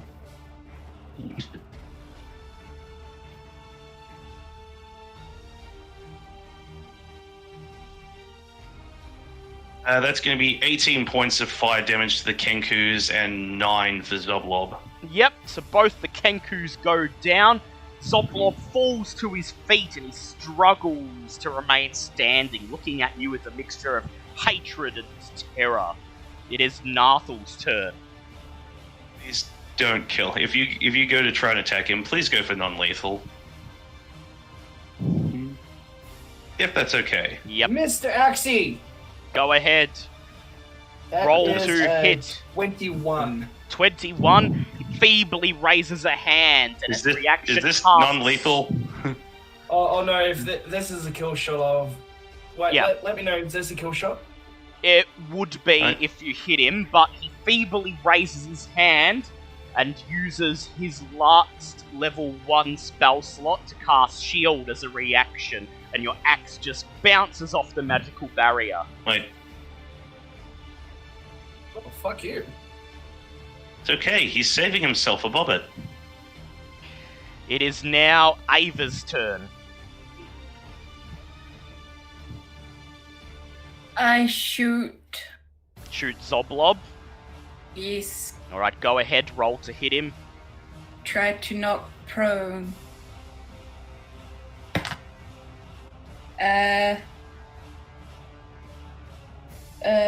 13 plus 6. 13 plus So 6. 19. And actually, because you're standing outside, I'd like you to roll again, because I forgot. You're outside the wind, so disadvantage. So roll a second time just to see. Oh, god damn it. Alright. That is Yeah. 8. Alright, yep, no. Unfortunately, as you fire the arrow, the autumn winds blow it off course, and it just lands in the ground next to Zoblob. It is Zoblob's turn. He raises a feeble hand, and he casts Polymorph on himself, Oh. No, just turning stop. into a Triceratops. Oh, Aw, motherfucker. Damn it. The, Just- tri- the Triceratops attempts to make a gore attack on Narthel. That's bull crap. Just why? That is a 27 to hit. Oh, Now we start this crap all over again, and I'm out of main yeah, spell shit, I like forgot that. to It is it is a concentration spell. Narthel takes Yeah. 20 points of piercing damage, plus the Triceratops releases all of the absorb elemental damage. So all up, Oh. Narthel, you are taking 48 points of damage. No, I'm yeah. I'm taking dead. Okay, Narthel, make a death save, Wait. please. 17. That's a Rip. pass. Okay, it is Veska's turn. She leaps, runs into the room, and drops a healing potion down Narthel's throat, Neat. healing him for 8 points. And now it is Bulb's turn. That's bull crap. I'm going to cast Dissonant Whispers and try to break his concentration. A wisdom saving throw as a Triceratops. Yes, which is not going to go very well for him. That is a 1. Oh, Yay. Oh, Bugger off, you bastard. 3d6, come on, high damage just to break that concentration. No, that's 12. 12. Okay, he's going to make a concentration check, and that's As a Triceratops. that's a 7. The That- Triceratops roars, and lying in its place is Zoblob. Bobbit, it's your turn. This almost feels like it was meant to be at this point. You're welcome. So, how damaged is this bastard looking? He's on the verge of death looking at him. So you're saying 3 tooth tentacles, if they hit, are gonna just mess this day right up? It probably will. Take a Good. step forward until you're looking at him. Mm-hmm. Let's see, I got a 20, what was it, 24, but then I only got a 13 and a 15 after that. 13 out of 15 after that. Okay, well the 24 hits. Go ahead and roll for that. It'd be exceedingly annoying if this bastard somehow survives. How's a 7 grab him? 7 piercing? He opens his mouth, raises a feeble hand, and then the tentacle strikes him, tearing off his face. I was gonna say, Bob is just standing over the body and just the slow whisper just goes, "It didn't have to be this way. Could have just given Bobbit what she wanted." And immediately she drops the tentacles and heads directly back to what's left of the front of the store to go see what she can find what she's looking for. Bobbit heads back to the front of the store, and there, somehow miraculously, surviving the explosion, lying under bricks, stones, and dust, you see the stuffed beholder. Its eye stalk staring blankly up at you, and the magical power you could feel from it before is gone. It is no longer able to function as a surveillance device for the Xanathar Guild. Lovely. Well, is there anything else around that Bobbit could possibly hold? Bobbit, like, very quickly holds it up and, like, just sort of clutches it close to her. As you pick it up, I'd like you to make an investigation check, please. That's an 18. You raise the beholder up in the air in both hands, triumphant. You look around and see the scattered broken knickknacks in amongst the carnage, and there appears to be one other thing that survived. Flapping in the autumn winds, pinned under a rock, almost right underneath the stuffed beholder, a piece of parchment blows in the wind. Always one for looting after a fight, so she'll just slowly walk over to look and see what it is. You wedge the parchment out of the dirt and hold it up. It reads the following. This certificate grants its owner lordship of plot 33B in bealord.com estate, Scotland, United Kingdom. So it looks confused at this, just shrugs and goes, might as well. And then just immediately, like, the adrenaline from everything that just happened break down, Bobbit just starts lying on the ground, cradling the beholder and just quietly sobbing to herself. You quickly do a search of the shop and find nothing of value. All of the trinkets appear to be useless. Nathal, you walk over to the cash register and you take 6 gold pieces out and you say, "That's my refund for the doorknob that didn't do anything." And you find a staircase in the back leading down into a cellar. The cellar contains a door contains a hidden door with another staircase that leads even further down. And at the bottom of this staircase, you find yourselves emerging in the circular stone room of the Xanathar hideout, the circular altar in the middle, and the slot for the glass eye. You have found an entrance to Xanathar's lair, but now is not the time to enter Xanathar's lair. You need to prepare. Nathal calls the city guard to come and secure the old Zoblob shop, making sure it is not repopulated with thugs, and making sure it is ready for when you wish to descend into Xanathar's lair. They inform you that this is just one of many entrances into Xanathar's lair, and Xanathar himself will probably not even be aware that you have captured it, at least for a 10-day, meaning you have as much time to prepare for your heist of Xanathar's lair. And so, yep, I was going to say that ends today's session. You all level up to level 5, which I believe grants Nathal and Ava both an extra attack. That gives me 3rd level spells. Holy shit. It does. I'm guessing Liam just had to leave for work. He did. Yep. He did. Yeah. He said bye in the chat. Yep. Oh. Yes. Yep. So a little bit before I end the session, with the Zoblob shop secured by Nathal City Guard and members of the Lord's Alliance, you have about a 10-day to prepare for heisting Xanathar's lair. But first, I believe there is the matter of the Nimble Right Head. Oh shit, yes. Yeah. Yeah, if we want to do that today, I'm more than happy. Yeah, why And not? so, as you exit the shop, nod at the city guards who are arriving to secure the location. As the sky begins to turn bright red with the coming sunset, you make your way to the temple, the House of Inspiring Hands. You locate the priestess, Valletta, and present to her the nimble right head. She examines it places it on the desk in front of her, looks at it very closely, as if attempting to determine if it is of any value to her.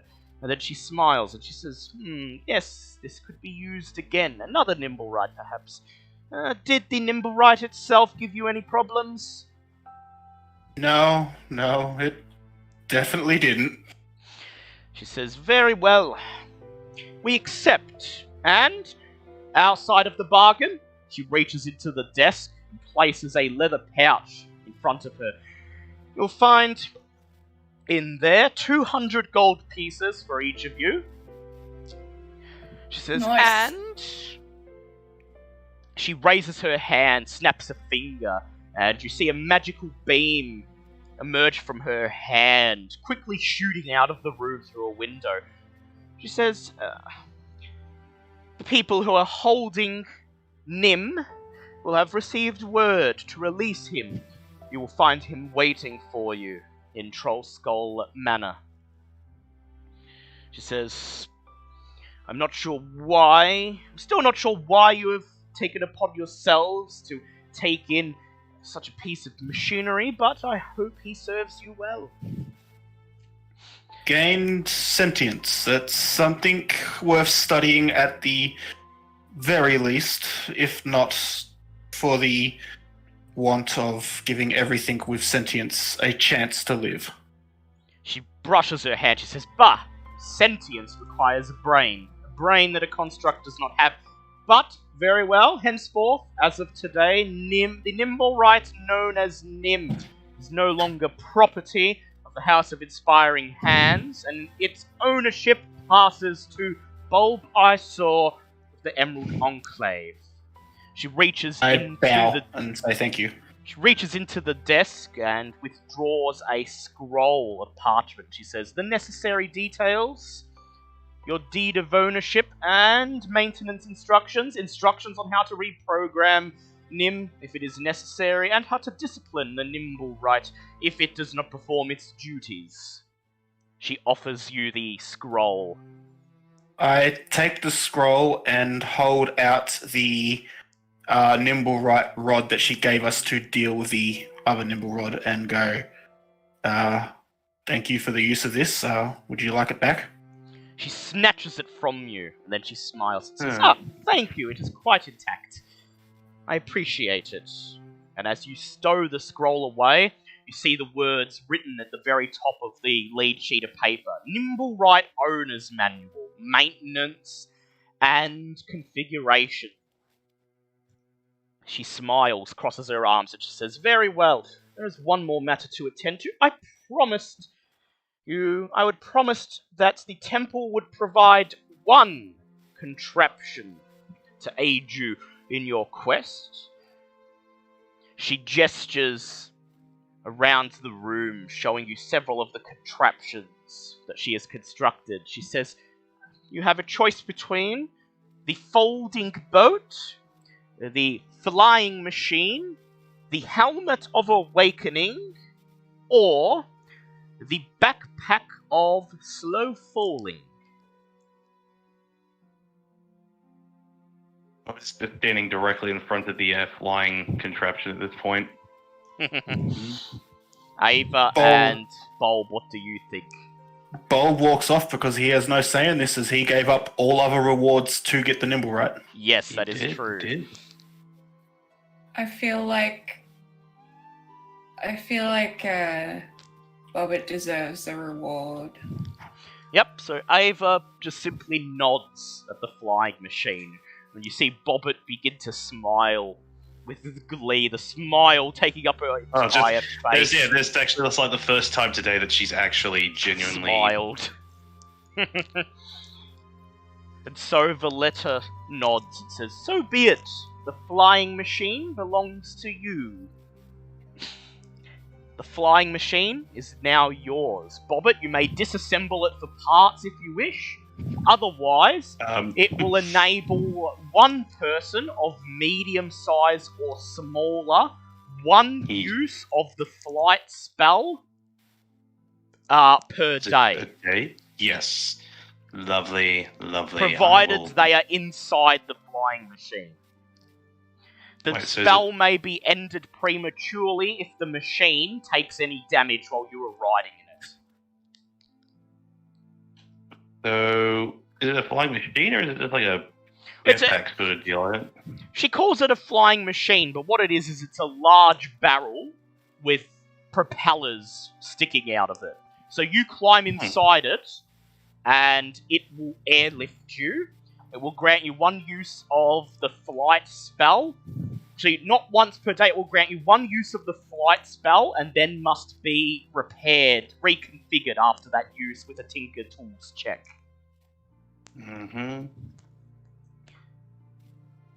So it's already ready to go with its one use of flight now, but if you use it, you will need to pass a DC 16 Tinker's Tool check, no money necessary, to reset its configuration and allow it to fly again. Interesting. You need to be medium or smaller to ride within it, and Safe there.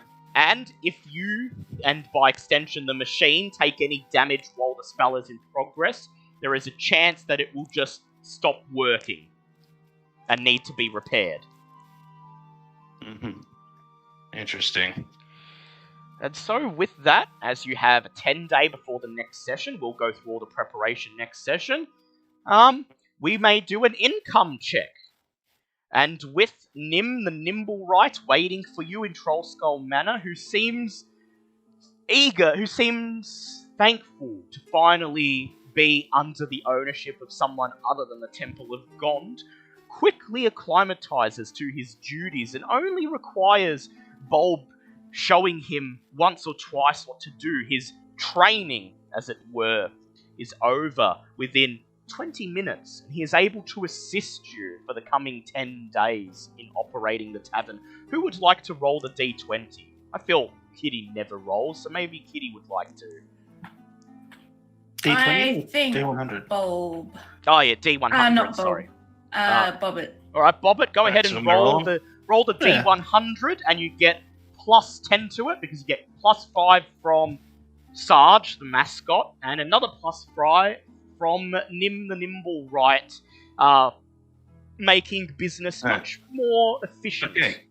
Well, It's that's gonna Bobbit, be though. it's gonna be a 98 because I rolled an 88 plus 10. Ooh, okay. Business for the next 10 days is booming. Each player earns a profit of 3d10 times 5. So go ahead and roll 3d10, please, Bobbit. 9 plus 3. I'm glad That's I got Bobbit 20. to roll. It's 21. So 21.